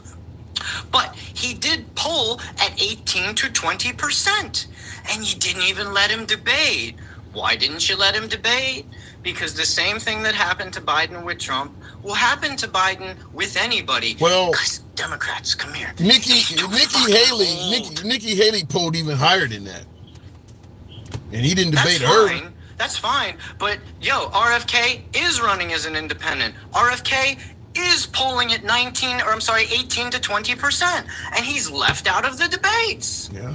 So there you go. Well, it's a closed system, Moo. I'm not disagreeing with all your points, but it is a closed system. And right now, I think the Democratic Party, considering how fearful they are of Trump, they don't want to take the risk of letting somebody else in. It might divide the vote up. You're already taking a huge risk. You've done a bunch of shady practices to piss off the progressive wing of your party, right? You've hindered the democratic processes that your party set up. But like I told you, but you're saying the Democrats did all kinds of shit to piss off the progressives. I told you before, I think that the progressives are never going to be happy with the Democrats to begin with. They're not far enough left for the progressives. You guys want them to be too far to the left. That's why we have to... Yeah, that's why we have to keep on getting them out of office by conducting ourselves in a way that we outmaneuver them during local elections. You have to get them out at the local level, and then you can move up to the national level. But to have a true Democrat Party that's going to be the party of the people, you can't have them taking millions and millions of dollars in corporate donations. It ruins your credibility. All right, fair enough. And I don't totally disagree with that, but that's the way our system is ran. Moo, I got to move it on. As always, good talk. Have a good one, man. You too. Moving the program on. By the way, a lot of test folks go, well, you're too far to the left or you're too far to the right. Moo is considerably further left than me. So there you go. Sometimes you hear a little bit of back talk from both sides. I get a lot of back talk from MAGA, obviously, but I do get it from the left. Folks who are flanking me on the left as well. By the way, tap the screen. Get the likes up to about 75,000. Still around 900 of you in here. You could be anywhere you want to be this fine Wednesday afternoon. Good to have you here. Looking in the comments, progressives need to run local and earn their chops. I think the issue with progressives is simple. As I stated before my last caller came on, it's a capitalist country. With everybody focused on their bottom line, everybody making that the primary concern. How much money am I making? You're going to have a hard time getting progressives to get a real foothold in American politics, because progressives are about making things a lot more fair for people who don't have. And in the capitalist system, people don't give a damn about those that don't have. It's going to be really, really difficult to do that. You might be able to do it in a small town here or there, but once it starts getting higher up, certainly at the regional or national level, I don't see it catching hold. Not soon, not to say it can't, but I don't know. I don't see it. And I see a lot of folks are disagreeing. I see someone said they disagree. Taco Demolisher, love the name. Are those pink tacos? Looking in the comments, the left want free everything and run around naked. Oh my God. The left wants everything free and they want to run around naked. I know where that's going, but the way Moo was stating that you should have free healthcare, free housing, free food. I think free college is in there. I don't know if there's clothing. I don't know what, but I know for sure he said those four: housing, food, college, and healthcare. It's going to be hard to do that in a capitalist society. without really neutralizing some of the wealthiest Americans. You really have to charge a lot of money to cover that for all 350 million of us. And in a capitalist society, the resistance is going to be incredible. You got folks making $10 an hour. I'll go back to the box soon. I've had the folks debate me on the program, admitting they were barely getting by, $20 an hour or less, stating that they would not be in favor of granting free health care, free college, some of the things Moo talked about. When they can't afford that shit off their current salary, clearly a lifestyle like that would actually improve their existence, and they're still against it. So it's not just rich people going against some of the social policies. There's a lot of poor people that would actually benefit by it, saying, no, we shouldn't have it. You got a lot of poor people that are actually saying no. I mean, just like with Obamacare, trying to give us, universal health care to everybody. There's a whole lot of dirt poor conservatives that were against that. However, now that they've gotten it and they're using it and able to go to the doctor, Trump had a hell of a time repealing it and replacing it, did he not? But yeah, there's a lot of folks that barely have a pot to piss in saying no free shit, knowing you ain't even gonna be part of it. You're gonna be the beneficiary of it. Mystic Firefly, good afternoon, welcome to the program. Mystic says they won't ever admit it. Yeah, if everything is free, why would we even have college? Well, you still need that. I mean, there's plenty of socialist countries with college educated citizens. You don't stop learning because you're getting free shit. I don't know if I buy that. A lot of the world's most wealthiest families have people in them that go to college. I mean, Trump's sons have, all of Trump's children have a college education. They don't really need to worry about money, do they? Mystic Firefly, good afternoon. Hi, sorry, I was overdoing something while I was listening. Okay, what brought you on? What did you hear? Well, I've just been listening to the conversation. The last guy seemed like he was, kind of a socialist and whatever. And the new term is progressive. Okay, progressive. Do you But favor anyway, what he was suggesting? Yeah, what I really didn't disagreed with was the fact that he kept saying that he wanted. I can't remember who he wanted to elect or whatever, but really the only option I feel we have right now is Kamala, besides Joe. So it's either we're going on Joe, and if something happens, Kamala steps in, or I don't know. I don't think that anybody else can step in right now. Why not Trump? Trump has ran the country before. Hell no. Yeah, I think that he has 34 felonies. There's just countless reasons why. Give me some examples other than the felonies. The 34 felonies, the grape charge, and the new Epstein files that have come forward. I know that there's going to be something coming out of that. And, just his bad business. But now Epstein, obviously, the late Epstein was, convicted of abusing young children. Do you believe Trump is capable of doing something like that? Absolutely. Minors. There's countless women who have just accused him of groping them. Hey, but you're talking about minors. You believe Trump has possibly violated minors? Absolutely. Wow. Okay. All right. But I guess I would agree with you that anybody that has violated the innocence of a minor should not be running the country. But folks are going to bring up that there are rumors circulating around Biden about that too, though.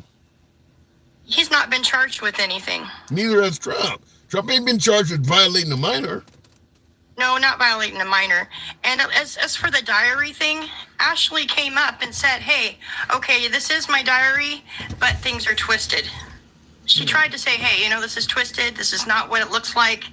And, it's very upsetting that people would say things like that about my family.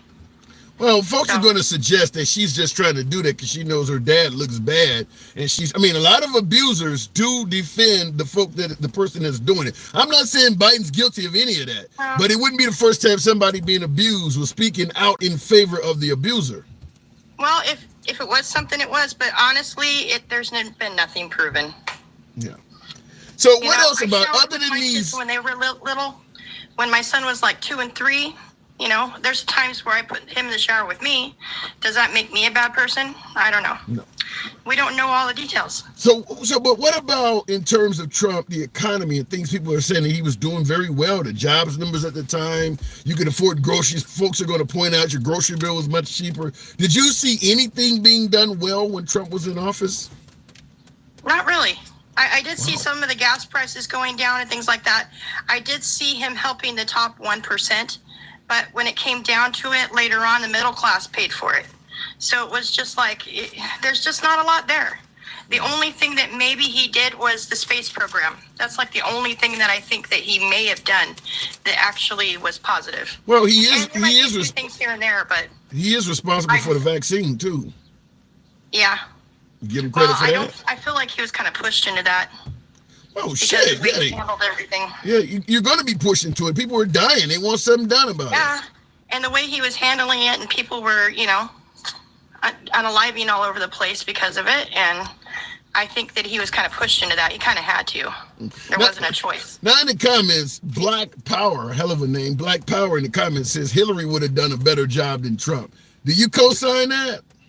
Yeah, I voted for Hillary. Oh, you do? So you do believe it. There's a lot of hatred towards that woman. There was a lot of hatred towards her back then. Moo, my last guest, the progressive, I'm sure he didn't like Hillary Clinton either. There's a lot of hatred toward Hillary. Well, I believe there was a lot of Russian collusion, and there actually was proof of that. You know, but Hillary just went ahead and stepped aside and let Trump take his place. Yeah. You know, in a way, I kind of wonder if she had fought it and things had been checked out, if things would be different. But, you know, it is what it is. So how do you view Biden? Okay, you obviously don't like Trump. Do you think Biden is going to be able to give us a solid 4 years if he gets reelected? Yeah, I do. I really do. We had one bad debate, but look at his track record. 86. He'll be 86 years of age. You think, is there any chance that one bad day may begin to increase in frequency as he gets older? So all of a sudden now he's having 50 bad days. Well, here's the deal with Biden. Biden works with his team. He actually listens to the people around him. He doesn't just do everything, you know, what he wants. And like Trump kind of tended to do more of what he wanted to do. He didn't work with his team well. He just didn't listen to anybody. So I believe that Biden will listen to his team and he will work with them. And if he's declining in some way, his team's going to help pick him up. And Kamala's there to replace him if needed. I got to say this, Mystic. Normally, I would agree with you that Biden is more willing to listen to his team than Trump. But right now, I don't agree. I don't think Biden is listening. The American people, the American public clearly wants that man to step down. I think there are more Democrats now that would prefer another Democrat run for president than Biden. I'm talking Democrats. Take MAGA and Republicans completely out of the picture. I think there are more Democrats that want Biden to step down than want him to continue. So he's not listening. Yeah, that might be. It depends. You know, I'm not at the White House to hear who else is talking, you know, like besides the, you know, what's on the media. But I just feel like we don't have enough time to really get anybody in there. Maybe Kamala. Okay. Well, let me say this real quick in regards to what I just said. I want for folks who are liberal. Now, I'm not going to know because MAGA may jump in here and lie, but for folks that are Democrat and would prefer Biden step down, type me in the comments. If you would rather Biden ride it out, type not me. Because I see a lot of folks saying, no, I'm Democrat and I want Biden to stay in. I don't see that. You yourself, Mystic, would you prefer Biden stay in or another viable Democrat get in there? Right now, as things stand, I would just rather Biden stay in. Okay. All right. Then maybe I'm wrong on that one. I see a hell of a lot of folks are saying not me. So, okay. All right. So you guys want Biden. I don't know. Do you think Kamala, if it came down to Kamala running against Trump, do you think she has a better chance against Trump than Biden or worse? That's hard to say. I'm kind of up in the air on that. I really am. Because I know that I don't even like Kamala that much. But the thing is, I honestly think that most of us are going to vote blue no matter what. That is true. And that is crazy. I've talked to folks who clearly say they don't. Now, you're different. You believe Biden's going to be able to be viable till he's 86 years old. But a lot of folks on the left don't see it that way. And they're still saying what you said. I'm going to vote blue. I don't care. Go ahead. We're trying to save our democracy. This is a big deal. Yeah. And so do you agree with what I stated earlier, which I don't know if you were listening, but I stated that even if Biden looks bad, his biggest benefit is that he's running against Trump, because I said, I believe if a more moderate Republican like Nikki Haley or Chris Christie had made it to the top of the Republican ticket, they would be way ahead of Biden. You know, that's a possibility only because of what Trump has done. And I think a lot of Republicans are starting to open their eyes and see all the stuff that's going on. And with that, somebody might have a better chance. You're kind of right. I don't know. But I'm leaning towards that, towards you.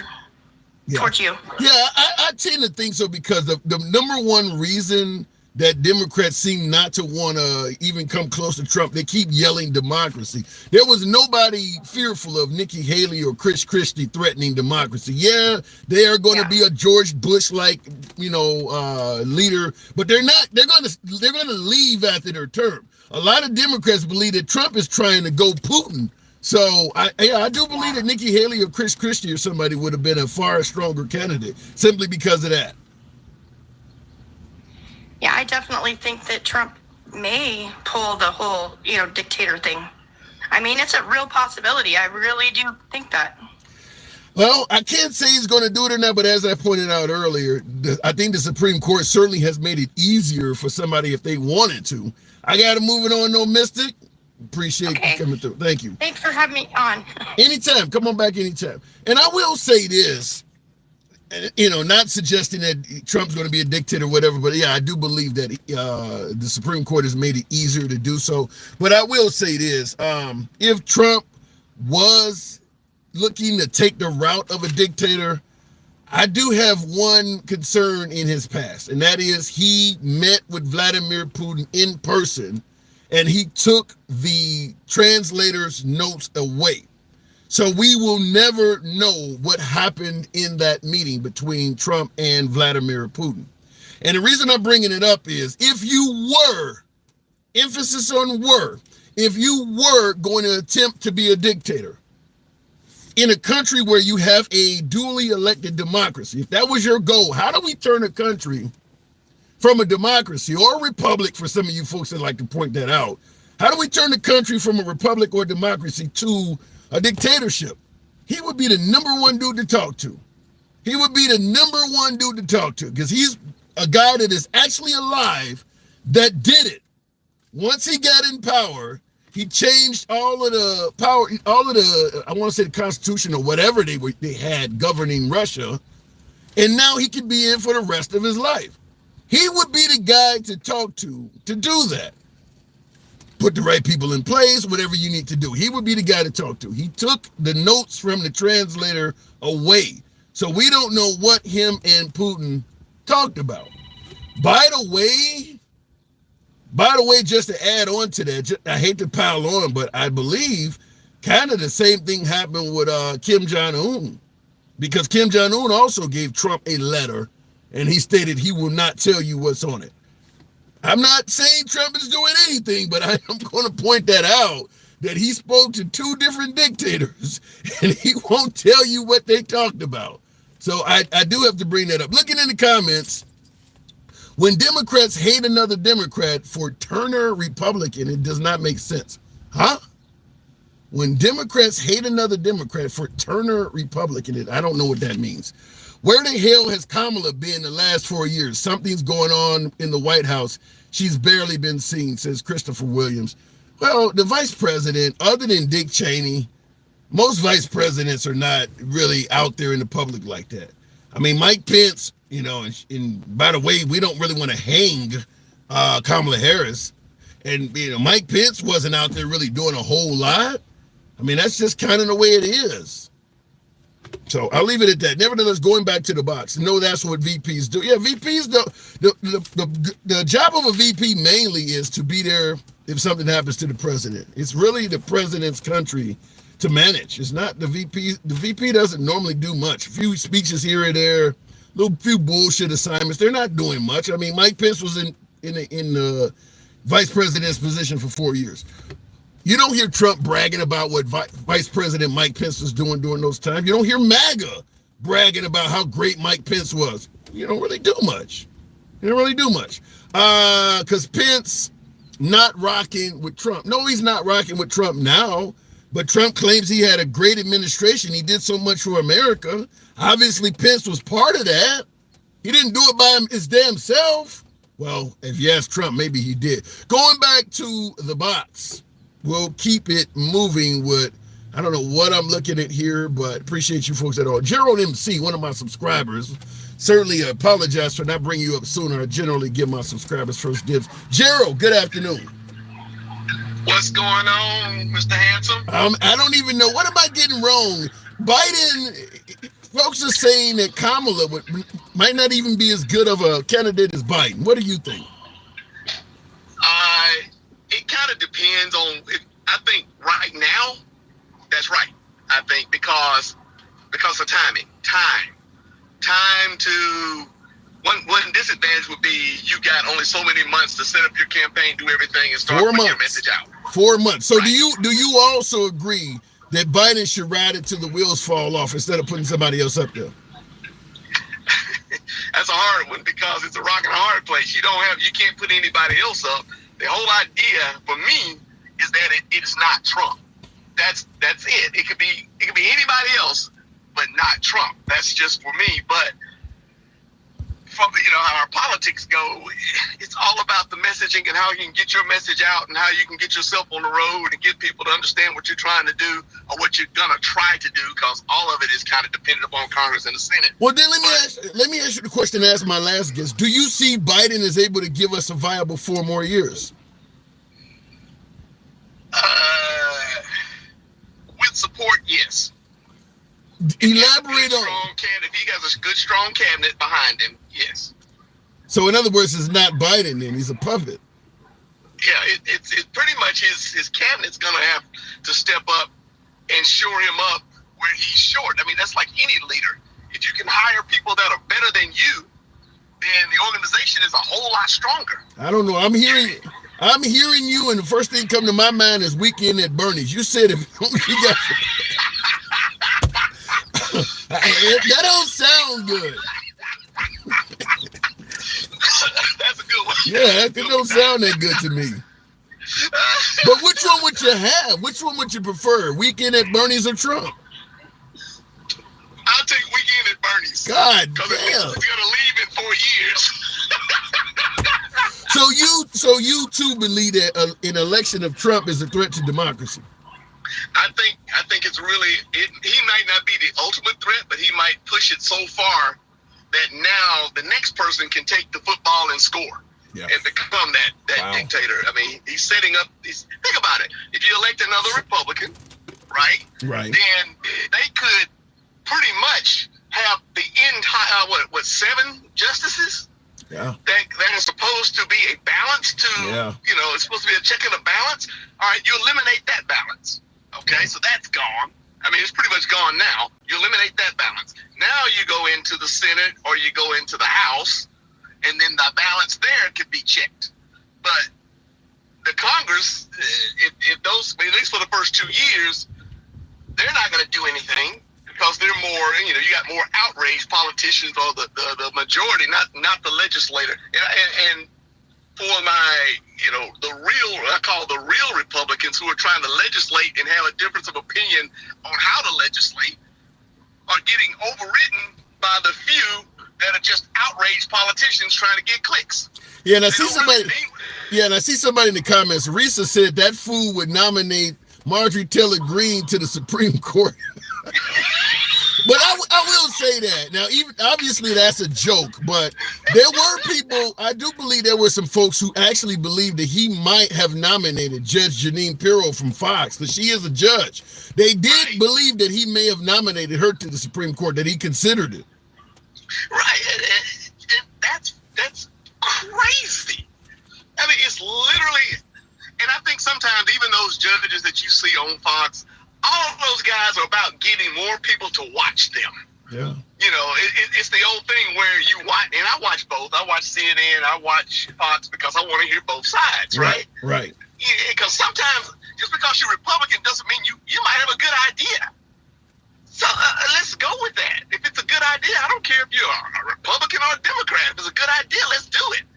But that's not how it works. Yeah. It's all about, I need to get my viewership up. So let me say the most craziest thing I've ever heard or ever even thought of, and don't even really mean it, as long as it gets me clicks, looks, likes, and viewership.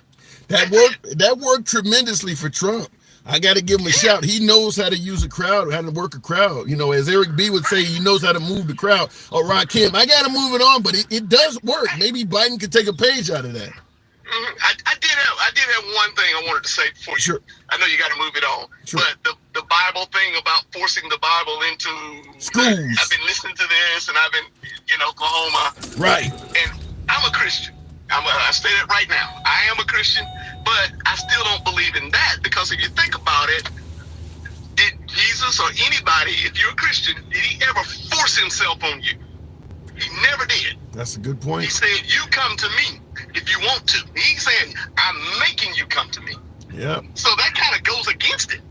That's not how we were set up. I mean, that's not how Christianity I got to disagree with you. I would tell you this. Most people, now I'm assuming you're an African American. I am. Most black folks are Christian in this country, and the only way we became that is it was forced. We came with different religions, different names and cultures. My name is Tim. I'm sure where I came from ain't nobody named Tim over there. So we were forced to adopt Christianity. So a lot of Christians on this planet had it put into them by force. But now we have the freedom to choose not to be. Well, we may be losing that. That's what we're talking about. We might be losing that. All right, well, let me get back to my black job. I gotta go. All right, Gerald. Good talk. Really good talk. Okay. So, wow. In regards to what he was saying, that Trump may not be a dictator, but he, if he's put in office, maybe he could, make it easier for the next guy to do it. I got to point out there is some validity to that from a simple point of right now we have a 6-3 majority on the Supreme Court. And as he pointed out, you get a 7-2 majority on the Supreme Court. I mean, there's no hope for anybody that even remotely leans left at that point. Now, I know a lot of my MAGA viewers are like, hooray, fine, fair enough, but if you want America to be based on a checks and balances system, a 7-2 majority on the Supreme Court, checks and balances are gone. It's my way or the highway suddenly. Now, a lot of folks on the right are going to be like, cool, because it's, they're doing things our way, but what happens when it's in reverse? And I've said this numerous times. With Clarence Thomas being 75 and Judge Alito being 74 years of age, if Trump gets elected in November, he'll replace both of them guys. They both really like Trump. Their wives are hardcore Republican donors. They're affiliated. Hell, Clarence Thomas' wife was in direct contact with the Trump administration in regards to the Stop the Steal campaign.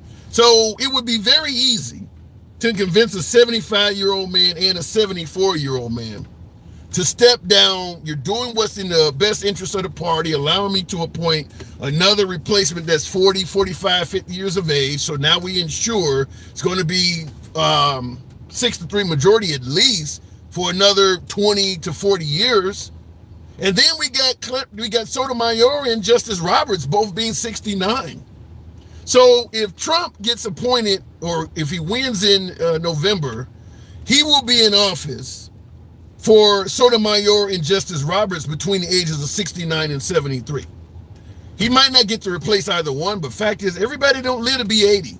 Everybody does not live to be 80. So there is a possibility. How old was Khalil when he died? Out fishing or whatever when he had a heart attack. Everybody don't live to be 80. So it's a possibility that could end up replacing either Sotomayor or Justice Roberts. And Justice Roberts, although he leans right, he is not as far to the right as any of Trump appointees. So Trump would come in with another hard right person. So now you got still a 6-3 majority, but it is now even locked in further to the right. And obviously, if he replaces Sotomayor, now it's 7-2. It's effectively over with. This isn't fear-mongering, folks. This is all reality. This could easily happen. There is a very good chance that this could happen. Now, not Sotomayor or Roberts being 69 years old, but Clarence Thomas and Alito being 75 and 74, I'd be willing to put money that both of them are gone by the time Trump's term is over with. I would be willing to put money on that. He would easily replace those two. That's around easily another 20, 30 years or more. And now we're hoping that Sotomayor or Roberts don't get replaced. Otherwise, it's now 7-2. That's a realistic possibility. Anyone telling you otherwise is lying to you. We know Clarence Thomas likes gifts. How hard would it be to convince him to step down for the good of the party and let me appoint somebody younger?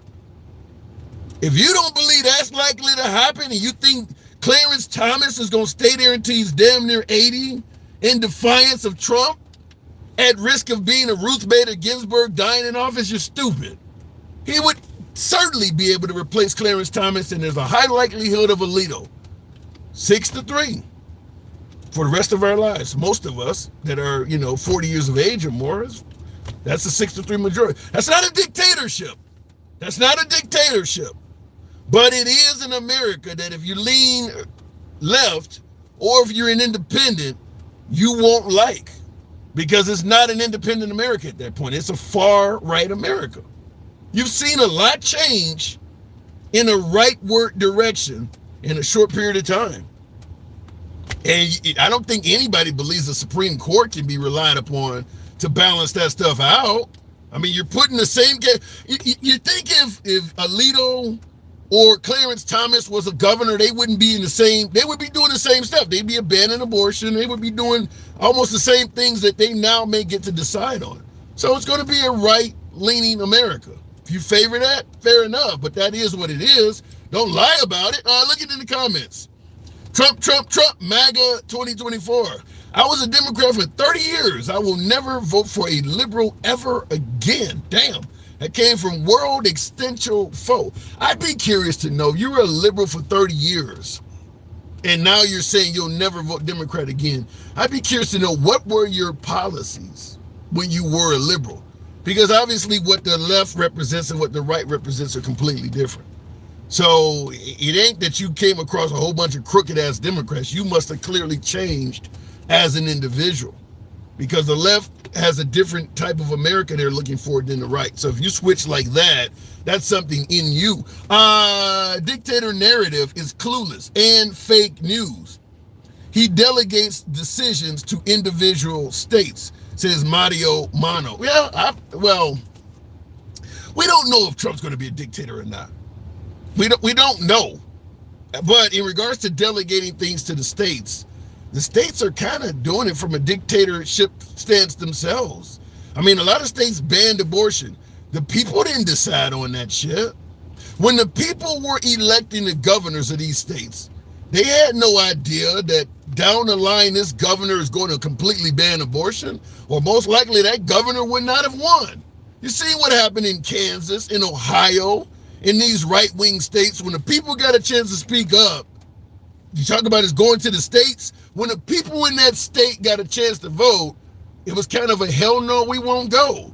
It's not the people. It's not going back to the states. It's literally, you're taking it out of big government and putting it in the hands of a smaller government that's kind of doing the same thing. What they're doing in these states is not the will of the people. It's the will of themselves. The flips in abortion laws is a perfect example of it. Is there any area out there where the people had a chance to vote on abortion and they voted to keep it? So that shows you they're not doing they're doing it on their own. So if you want to say big government is doing things wrong, well, they're doing the same thing. They're just doing it at a smaller level. You're still getting government officials telling you how to live your life. He just happens to not be president. He has a governor nameplate on his desk. Government's government. They're not listening to the people doing that. Every state that put abortion up for a vote went different than same thing with this Christianity in schools. It would not surprise me if they put that up for a ballot, put that up for a vote rather, do you want children to be forced to learn the Bible as part of their curriculum in Oklahoma? It would not surprise me if you got a lot of resistance to that. Everybody's not Christian. So, we're handing it off to the states. Yeah, but the states ain't handing it off to the damn people. They're doing what they want to do. And this is what I'm talking about. Folks are against things being shoved down people's throats or people being forced to do this or that. And then suddenly when people are being forced to do something you like, you're okay with it. I mean, what they're doing at state level is no less egregious than doing it at federal level. The people are not having a say in what the laws they're passing down. I'm just not a president. I'm a governor forcing you to do it. How is that any different? Looking in the comments, a liberal Supreme Court would be deaf to the Constitution, says Mark.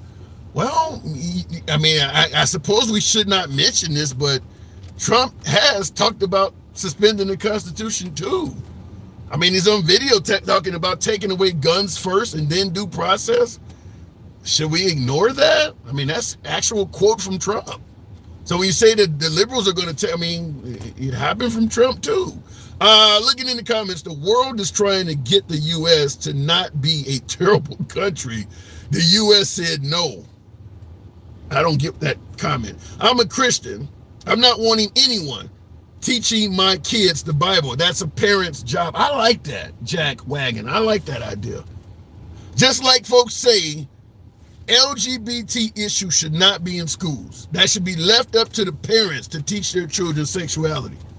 All of a sudden, when it comes to the Bible, we'll bend for that. That's hypocrisy. That is hypocrisy. Democrats are not too bright, says John. Okay. You are naming out stuff everyone knew when they voted Biden in 2020. What do you mean? What am I naming off? What first of all, am I making it sound like I think people did not know this stuff? What are you talking about?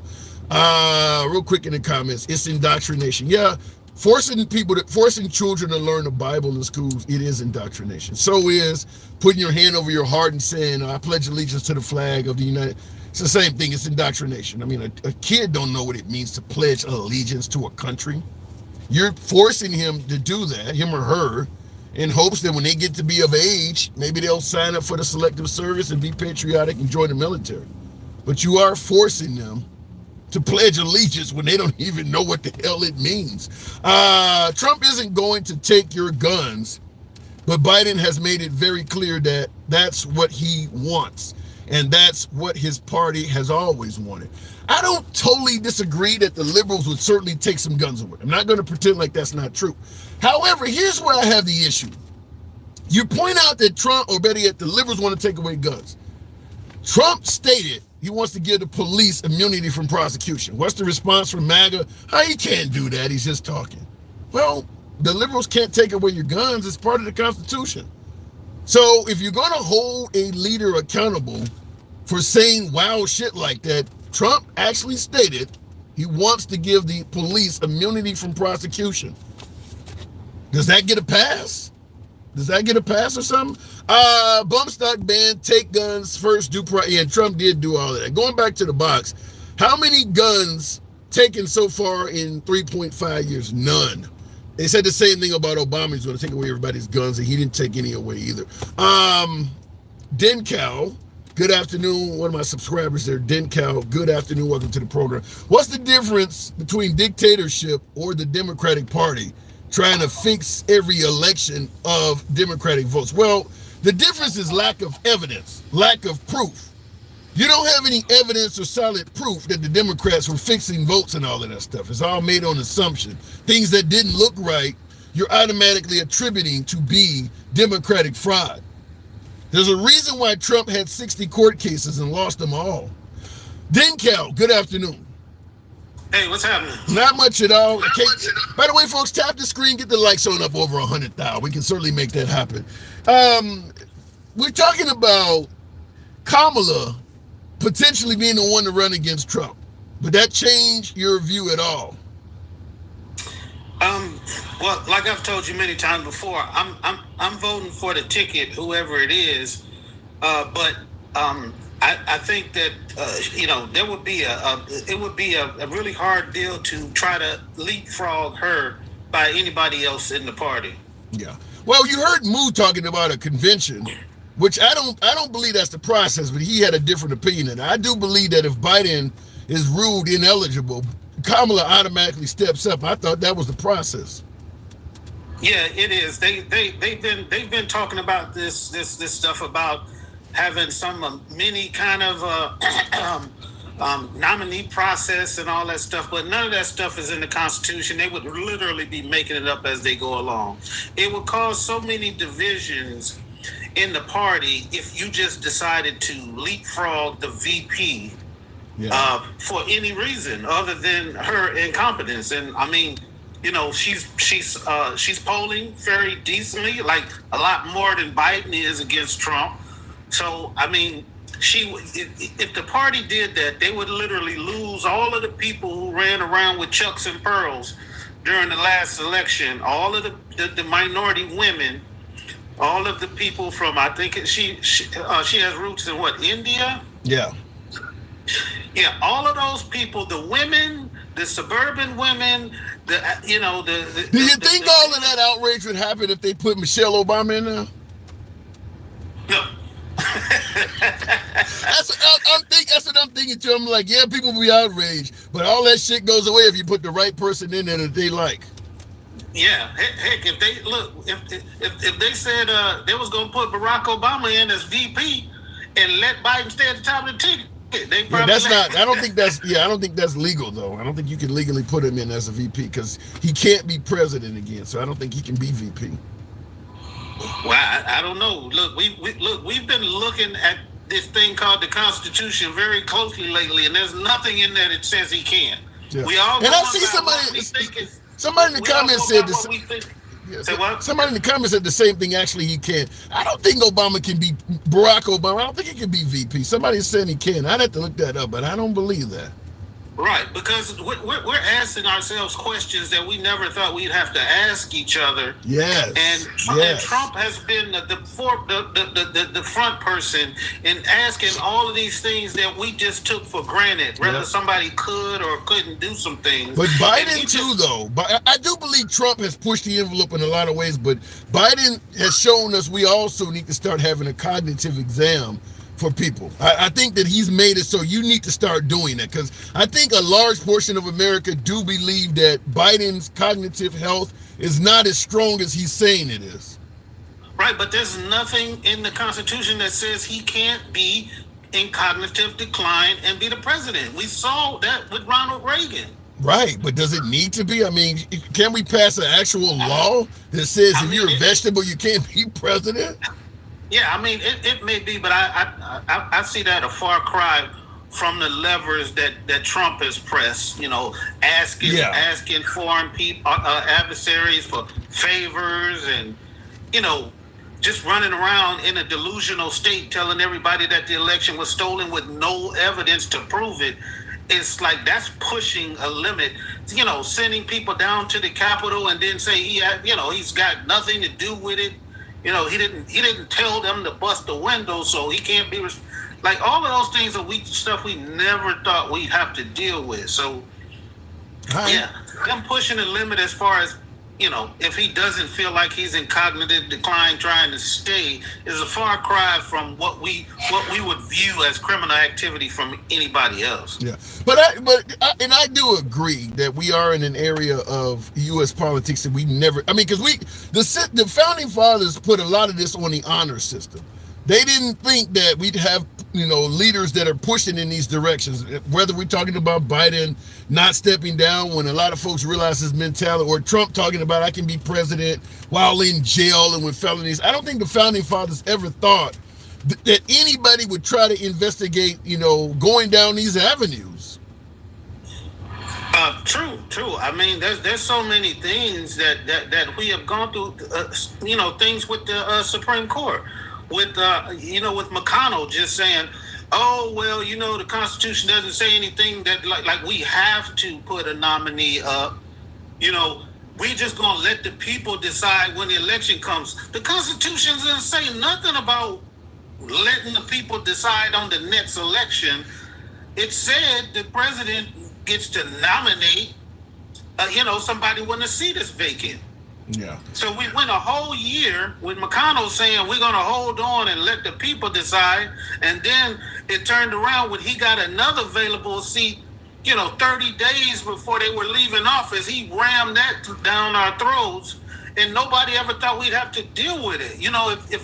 If we'd have known that, I would have requested that Obama just put Merrick Garland up on the Supreme Court. Don't even wait. Yeah, and that is another issue. What Mitch McConnell did blocking Obama's Supreme Court pick. It's because a lot of folks on the right talk about the Democrats want to take away the Constitution and they don't do things right. But they don't have an issue with what Mitch McConnell did. What Mitch McConnell did is a perfect example of not going by the rules of the Founding Fathers. But it benefited the right, so they're kind of okay with that one. But if the left does something crazy, we can point it out. But yeah, what he did, because a lot of folks are suggesting because Mitch McConnell prevented Obama from a legitimate pick, that they should pack the court. Do you subscribe to that?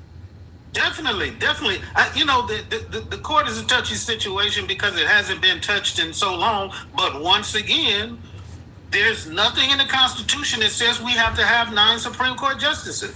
Matter of fact, that was decided a long time ago when we had like 13 colonies.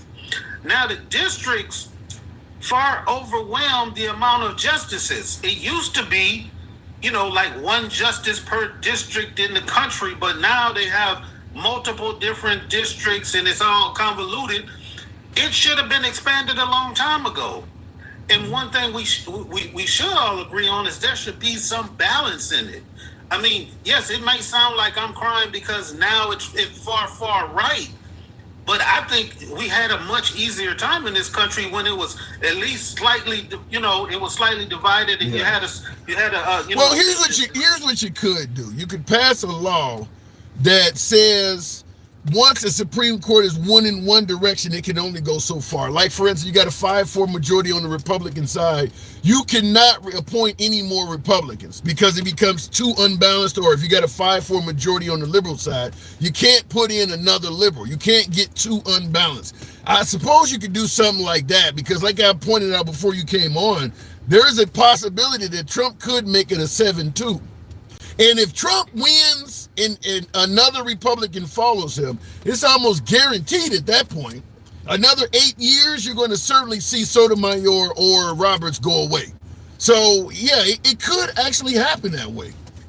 Right. And then, even the people who are, on the right, I mean, do they really think that is a representation of the people of this country if we 7-2 or 8-1 in one direction? They're getting their way. I don't think they care. I think the right would be fine with 9-0. I don't think they care that it's unbalanced. Right. I don't think the liberals would care. Right, but that would be, I would have a problem with a 7-1 or a 7-2 or a 8-1 balance in the Supreme Court, even if it was left, because I understand we could go too far to the left. Yeah. And those are not going to be things I agree with. Just the same way that people are cool with the stuff that's happening now because it's kind of helping Trump, get through his, this situation. But guaranteed, when they start mandating all of this kind of stuff, it's not going to be good for them either. Yeah, I'm assuming there are some Republicans that have close relationships with illegal immigrants or employ them or something like that. You might have an illegal immigrant working on your farm that's a good worker, and you believe if he got legalized, he would be a patriotic American. And all of a sudden, ICE come on your farm and they taking him away, and he got it's going to be some folks on the right that would be upset by some of Trump's policies. I'm sure of it. But right. If he wins, it is what it is. Yeah, just think if they came together and they said, okay, we're gonna put a six week ban all across America, and regardless of what people think, it ain't only Democrats getting abortions. It's only Democrats that get raped. Well, Kate Cox, the one that was down in Texas, the 31-year-old Kate Cox that had a baby with a chromosome disorder, 95% chance of not dying, and her own health she was a Trump supporter until that happened to her. So, yeah, there's plenty of Republicans that are going to get caught up in the abortion bans. Yeah, and that's just one thing. When they start, saying that the president can pretty much do anything, like the thing about Trump is he really does. They think he really cares about them, but he really doesn't. And that's the same way he's trying to pull off. I don't agree with that. If you're an evangelical and you've been wanting pro-life and he gives it to you, it does. Because a lot of folks will say that Trump is passing laws that favor folks who support him, even if he don't agree with them. So that does look like he cares about you, because for his supporters, he believes in rewarding loyalty. I'm glad you said it looks like he supports you. But as the person, whenever another opportunity comes up to change directions, he will. He's already doing it with those people, those evangelicals that thought his ultimate game was to get rid of abortion all the way. But he's not doing that.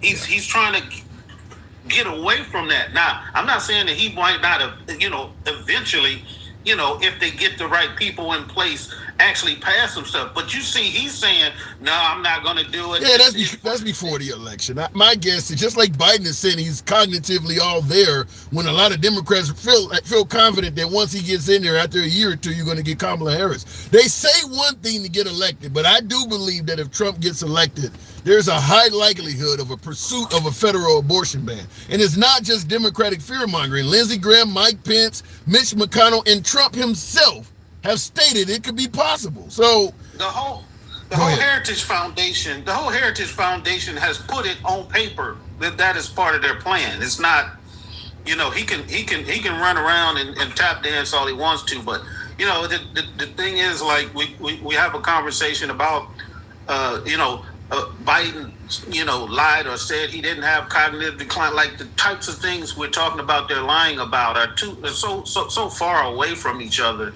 But it's, I guess, we get what we deserve. All right. Well, we might deserve Trump for 4 more years. I got to move it on, though, Din Cal. Good talk. All right. And I want to respond to a couple of things that came through. John Campanaro says that Mitch McConnell's own party doesn't like him, which there is some validity to that, and I don't understand it.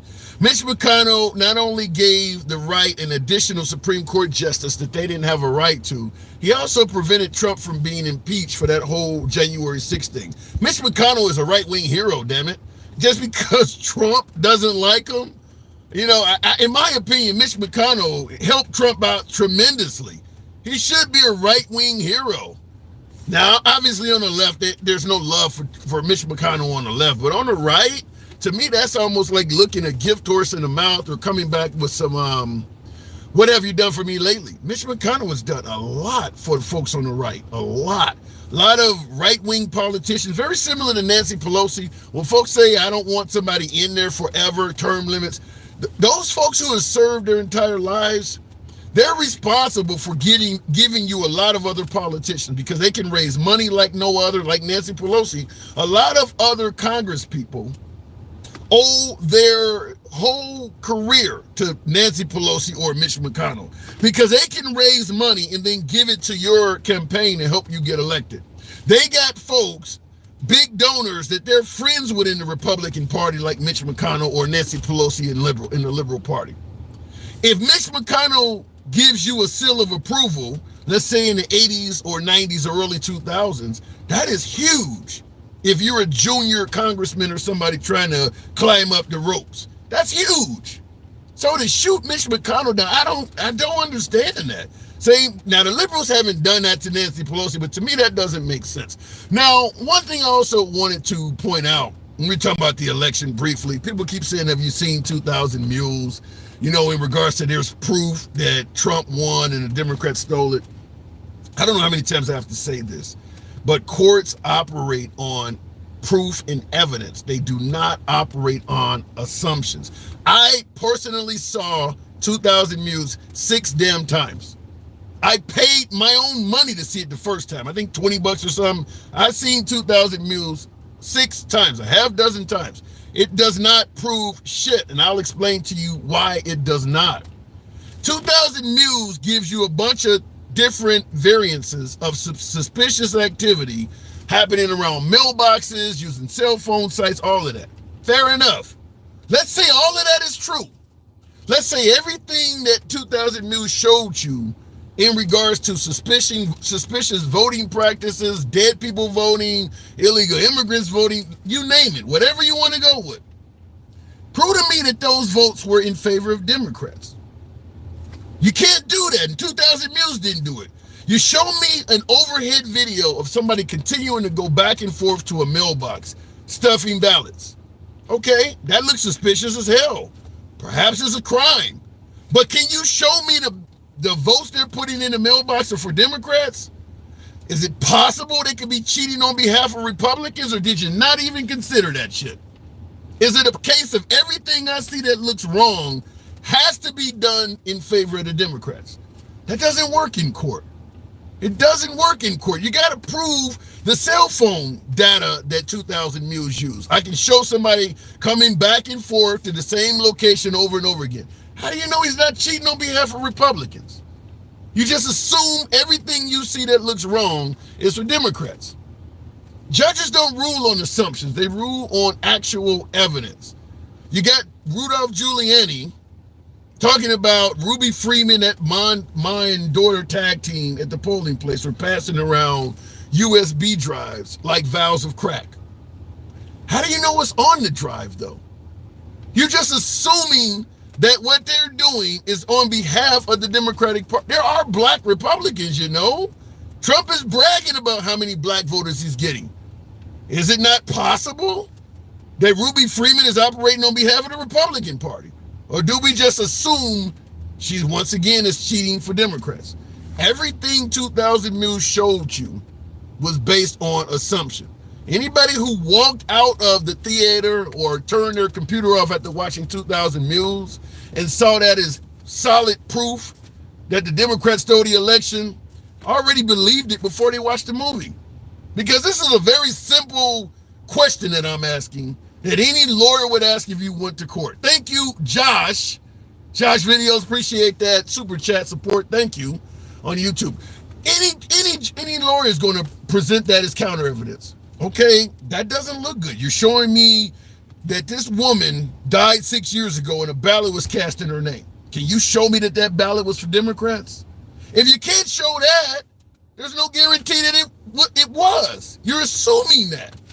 You're assuming that everything that looked wrong happened on behalf of the Democratic Party. You don't have any evidence of that.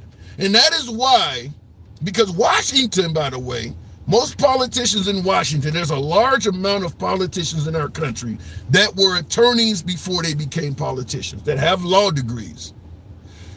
They watched 2000 News the moment Trump started bragging about it. This will show you the truth. They dismissed that shit within a day or two after it was released. Like, this don't show nothing. Because any attorney's going to ask the same question I just asked. Yeah, you got something that looks funny, but how can you prove it was on behalf of the Democrats?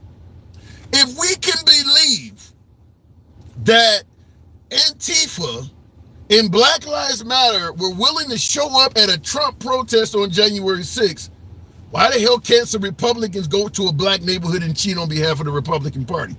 Is that not possible? You actually believe that Black Lives Matter would show up in D.C. on January 6th and engage in that crowd, but you don't believe it's possible that a Republican may show up in a Democratic area in the middle of the night and stuff some ballots in the mailbox? Not saying it happened, but it absolutely could.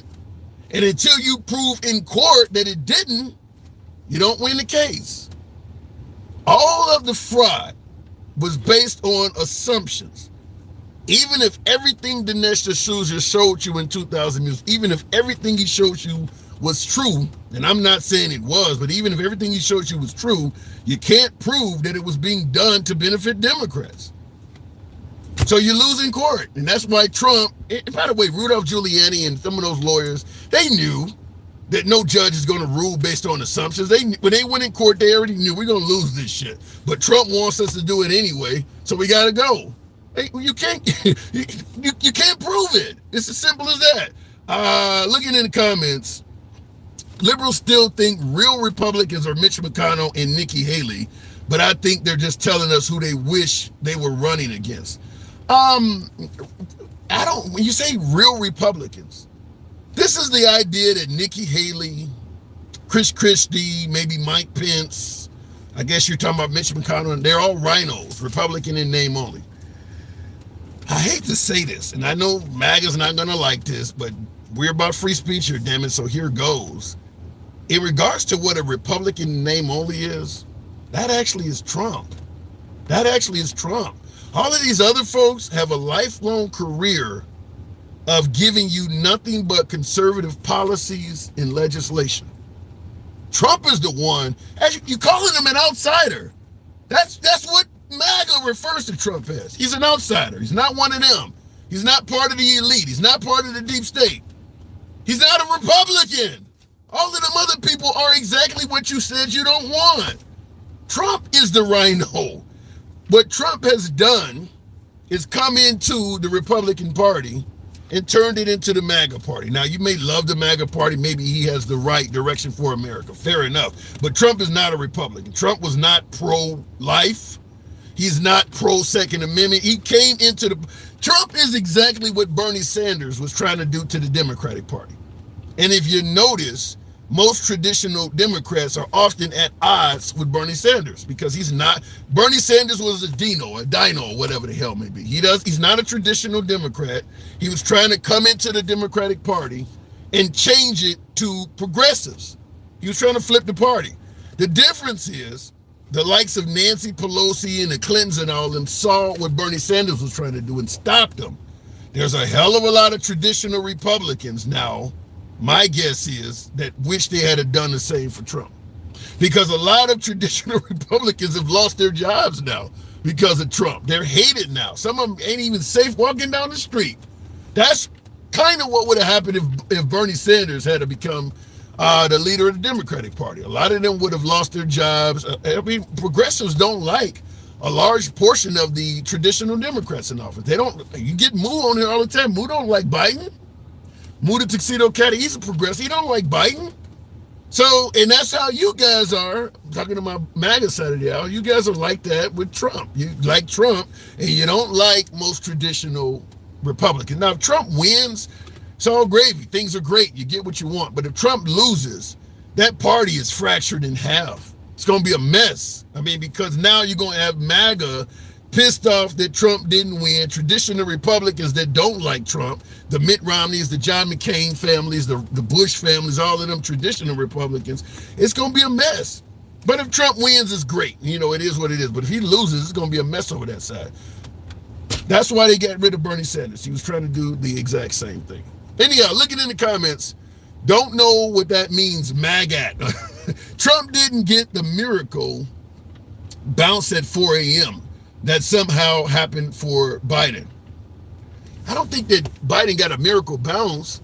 Folks were told to mail in votes on the Democratic side and not do it on the Trump side. And the miracle bounce was just simply people counting those damn ballots. Once the mail-in ballots came in, people already knew, well, shit, all of these are mostly going to be for Biden because Trump convinced his people not to do it. I mean, that ain't a miracle bounce. And by the way, let me add this also, because I believe a lot of MAGA believe that the miracle bounce, as you're pointing out, means that Trump had the election stolen from him.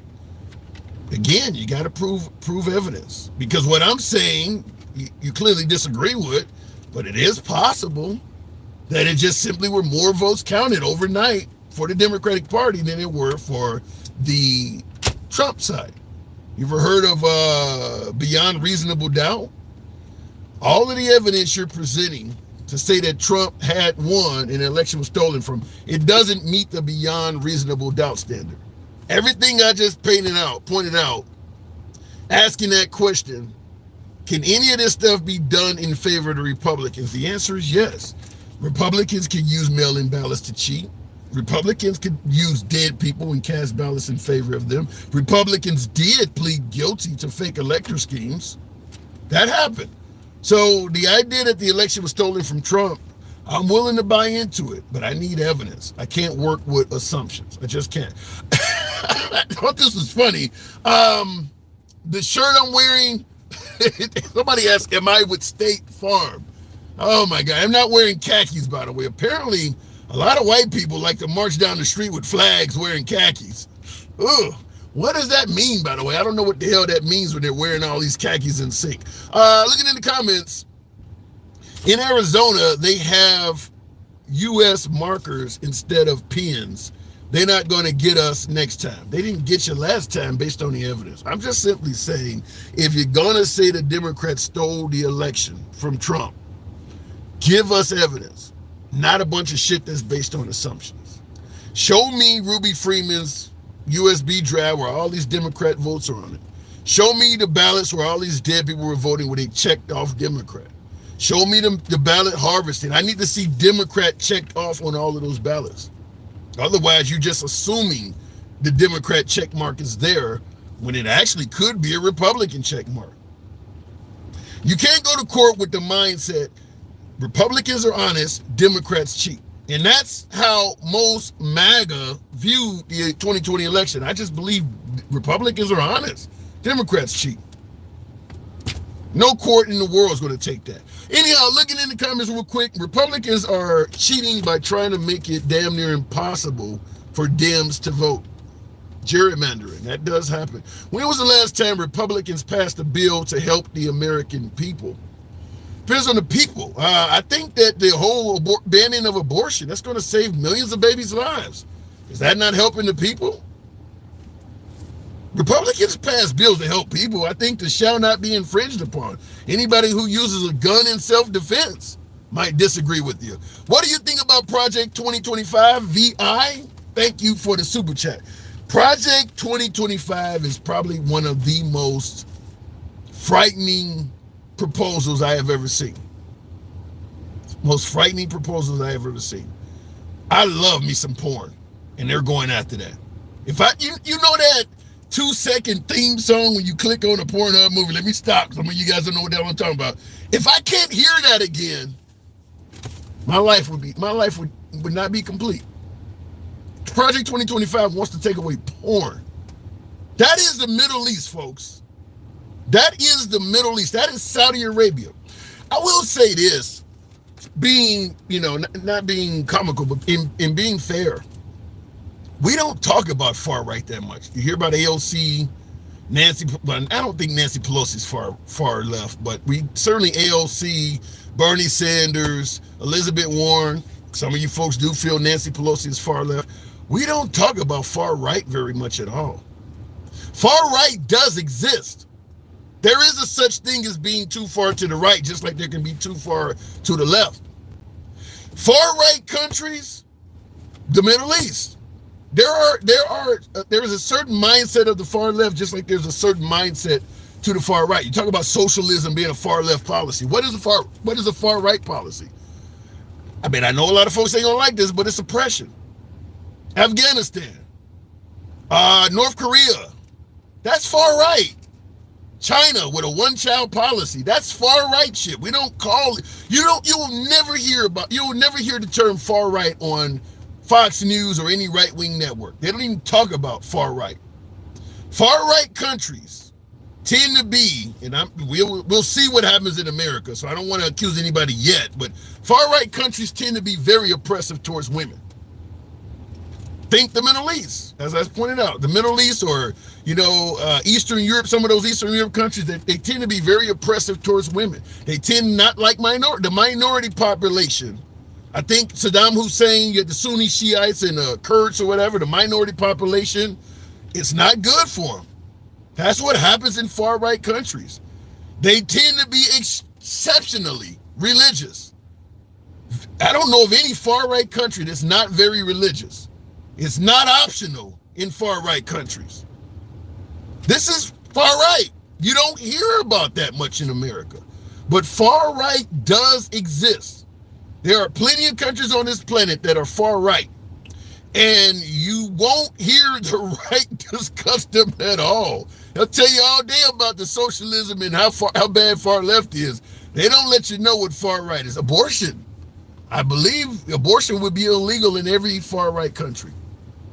Women are heavily marginalized in far right countries. Most far right countries, the woman's role is dictated to her. And you just can't do much at all in most far-right countries. If you don't agree with me, name a far-right country that is not what I'm stating. And name a far-right country on the planet that's not. Far-left countries tend to be like free-for-alls. You can do heroin if you want to. Everybody is kind of free to a fault, where it may not even be in the best interest of the country, but you're going to probably get more freedoms in a far-left environment than a far-right environment. Think Western European countries, Norway, that type of stuff. That's far left. The countries that have all of them social issues that a lot of people on the right don't like. So just want to point that out. Far left is communism, says Fly Guy. Yeah, and that's what I keep talking about. You'll give me your description of far left anytime I ask you. But what is far right? I don't want to talk about that. Far right is oppression. It's a similar. Far right is oppression. You're not going to be able to do much, particularly if you're a female in a far right country. Otherwise, give me one to disagree with me on. Looking in the comments, Harry Sis headed to the gallows and he don't know it.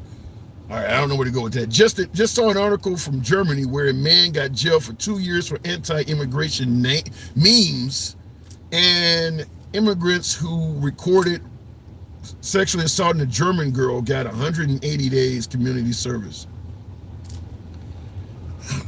I'm not in Germany. I don't know. I mean, for all I know, the article you see may not be true. I don't know, but you're saying that somebody got jailed for 2 years for anti-immigration meme, but somebody violated a woman and they only got 180 days. I'll tell you this, Germany, because of its history, is trying its best not to fall back into that. So, I mean, like, they banned the swastika and all of that stuff. Whereas over here, our oppression that happened in the past, you can idolize the people. I mean, I don't know if General Lee or Stonewall Jackson were any better than Eichmann or, members of the Reich. We just view them as heroes a lot more in this country than they were over there. But I gotta assume most of the stuff that the Third Reich did to the Jews was happening to a lot of people in the South. I mean, you could sexually assault a black woman anytime you wanted to back in those days. What's the difference? If you murdered somebody, there was nobody going to take you to jail for that. What's the difference? We just view our people in the South as heroes. They actually don't want you idolizing them over there in Germany. Anyhow, I do appreciate the 119,000 likes. Always a pleasure talking to you folks. It is your boy Tim. 1,300 hours Monday through Friday. Weekdays. Follow the program on TikTok and subscription on YouTube, if you will. We're always about free speech. Understand that. You're going to hear some left opinions. You're going to hear some opinions from the right, but we do believe in free speech. It's your boy Tim, the handsome liberal. See you tomorrow. Real quick on YouTube, just wanted to address a comment I saw. The separation of church and state means don't have one church religion. I don't know if that, I don't totally agree with that, Ted. I think separation of church and state means you don't govern based on the teachings of the church. That's the way I took it. You saying it means have more than one church. I believe is you don't govern based on it. You don't use scripture as law. Start passing, and we state that here, but we did violate that. We do pass laws based on religion. The abortion debate, the primary defense of it is it goes against religion. Same thing with the LGBT stuff. It's all religion based. And it used to be the same way with interracial marriage, too. They used to say the same thing. One citizen, one vote, one day, one count. India can count 800 million votes in one day. Why can't the greatest country on the planet count 134 million in one day?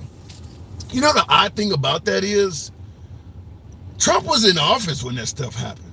We're blaming the Democrats for a fraudulent election. We're blaming, as you pointed out, they didn't count the votes. Trump was the president of this country when all that stuff happened. And he's getting a pass on it. Some of those states were Republican states. Georgia it has a Republican governor. I mean, it's crazy that somehow, while Trump was in charge and we got Republican governors, that we're blaming the Democrats. As if they, with no power, were able to do all of this stuff. Trump was in charge of the country. If the election was botched, just like the pandemic, we're blaming Fauci, and Trump gets a pass. He's in charge of all of this stuff. We're literally blaming all of the lower level people and giving the leader a pass on all of this stuff. What is his job? If everybody can fuck up under him and he gets no blame for it, how do you do that? What's the purpose of having a boss? If the entire floor cannot do their jobs and they get the blame and the CEO is not getting blamed for any of this? He's the guy that's in charge of the country. Fauci's giving out bad advice. Elections are being stolen from him. The FBI is being weaponized. You can't trust the IRS, all while he's president. And he's not getting blamed for any of it. These are all organizations that he controls. These are all federal organizations. We're essentially saying that when Trump was president, half of the organizations went rogue and he gets no blame for it. I don't understand that. I just don't understand that. Imagine if the president could fire people. That's all he did, wasn't it? Well, let me just say this. You can appoint people. Like Dr. Fauci, I don't think Trump had the ability to fire him. But he could have reassigned Dr. Fauci. He could have put Dr. Fauci back to his claim to fame, which is HIV.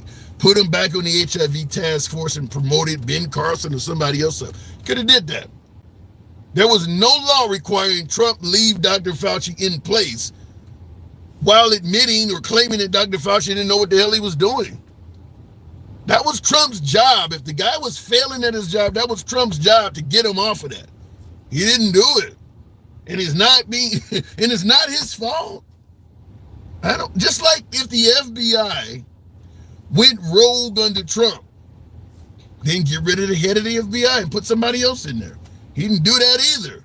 And he doesn't get, I don't understand that. That you could be in power and all of the entities under you could be failing and doing wrong and you get no blame for it. That doesn't make any sense to me. Get off of the failed Republicans plantation. You'll get it one day, Tim, I hope. Shit, I'm 50 years old. If I ain't got it by now. Not to quote Simply Red, but if you don't know by now, you'll never know. I'm not getting it. I'm not getting, because I see Biden in office, and he's certainly being blamed for all the shit that goes wrong under him. I saw it happen when Obama was in office. He got blamed for the IRS going after prominent right-wingers. He got blamed for every entity under him. Fast and Furious, Benghazi, it was his fault. Trump comes along and now we're just blaming the heads of those organizations. I don't understand that, and I don't know if I'll ever get that.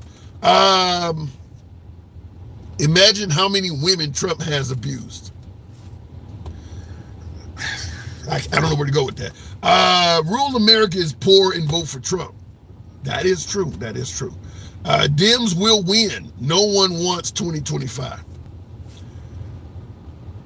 I don't know about Dems winning, but I will say it's true that the overwhelming majority of America does not want Project 2025. However, the Democrats need to do a much better job in letting America know what Project 2025 is. That needs to be all over TV. There needs to be unlimited ads, just like defund the police. When liberals were talking about defunding the police, Republicans let everybody know the Democrats don't lost their damn minds. They're talking about getting rid of the police and coming up with complete anarchy. It worked. Even though a lot of Democrats are on TV saying, I don't believe in that shit, such as Joe Biden and Nancy Pelosi, but it really was very effective. Well, now you got the right. Talking about Project 2025. Now, Trump claims he doesn't know anything about it. Look, we can debate that, but several members of Trump's own administration authored Project 2025. You know, just like Biden with the crime bill, he wrote it. Several members of Trump administration wrote Project 2025. Now, did they write it and keep it completely secret from Trump? Whatever. But it is a conservative plan by a lot of big name conservatives. Even if Trump ain't in on it, obviously several conservatives are. So let's say Trump gets in office and he's not in on it. That don't mean that a bunch of governors and senators can't do it from under him. I mean, I don't know if Trump was in favor of all of the strong abortion bans that are coming down the pike. He's certainly saying he wasn't, but they're happening anyway. So it is what it is. Somebody says Trump is lying as usual. By the way, Marco Rubio is also saying that the 2025, he's not really aware of it or something. He's calling it radical or whatever. Look, they're trying to distance themselves from that shit. Because even a lot of folks on the right think that Project 2025 is awful. So they're trying to distance themselves from it. But as I pointed out, there's a lot of right-wing politicians, well-established people that were part of that. So the idea that nobody knew about it doesn't make a lot of sense. I mean, it's been around for, I think, since 2018 or something like that. It's been around. People got their names on that shit. A little hard for everybody to claim, well, I didn't know nothing about it. I don't know if I buy that. But you let illegal immigrants vote if it means your candidate wins. I hope not. One cup, two bears. I hope not. But I will say this, and that's a really good question. I say this all the time. Everybody is for doing things legal until illegal works in their benefit. I don't want to let illegal immigrants vote. But if I thought we were losing democracy or headed to a war or had a dictator trying to take office, I'd rather have an illegal immigrant vote to prevent that than otherwise. Same thing on the right. If you had a Democrat in office, you had a supermajority in the Supreme Court, or in the Senate, in the House, and the Democrat was talking about taking away your gun rights, and you could defend your Second Amendment rights by letting illegal immigrants vote, I guarantee you a lot of people on the right would be in favor of that. So I hear your point. I agree with it, but sometimes you don't know. Because I tell you right now, this whole I don't like shit being shoved down my kid's throat completely went away when it was Christianity being shoved down the kid's throat. Suddenly, I'm willing to change my principles because I agree with what's being done.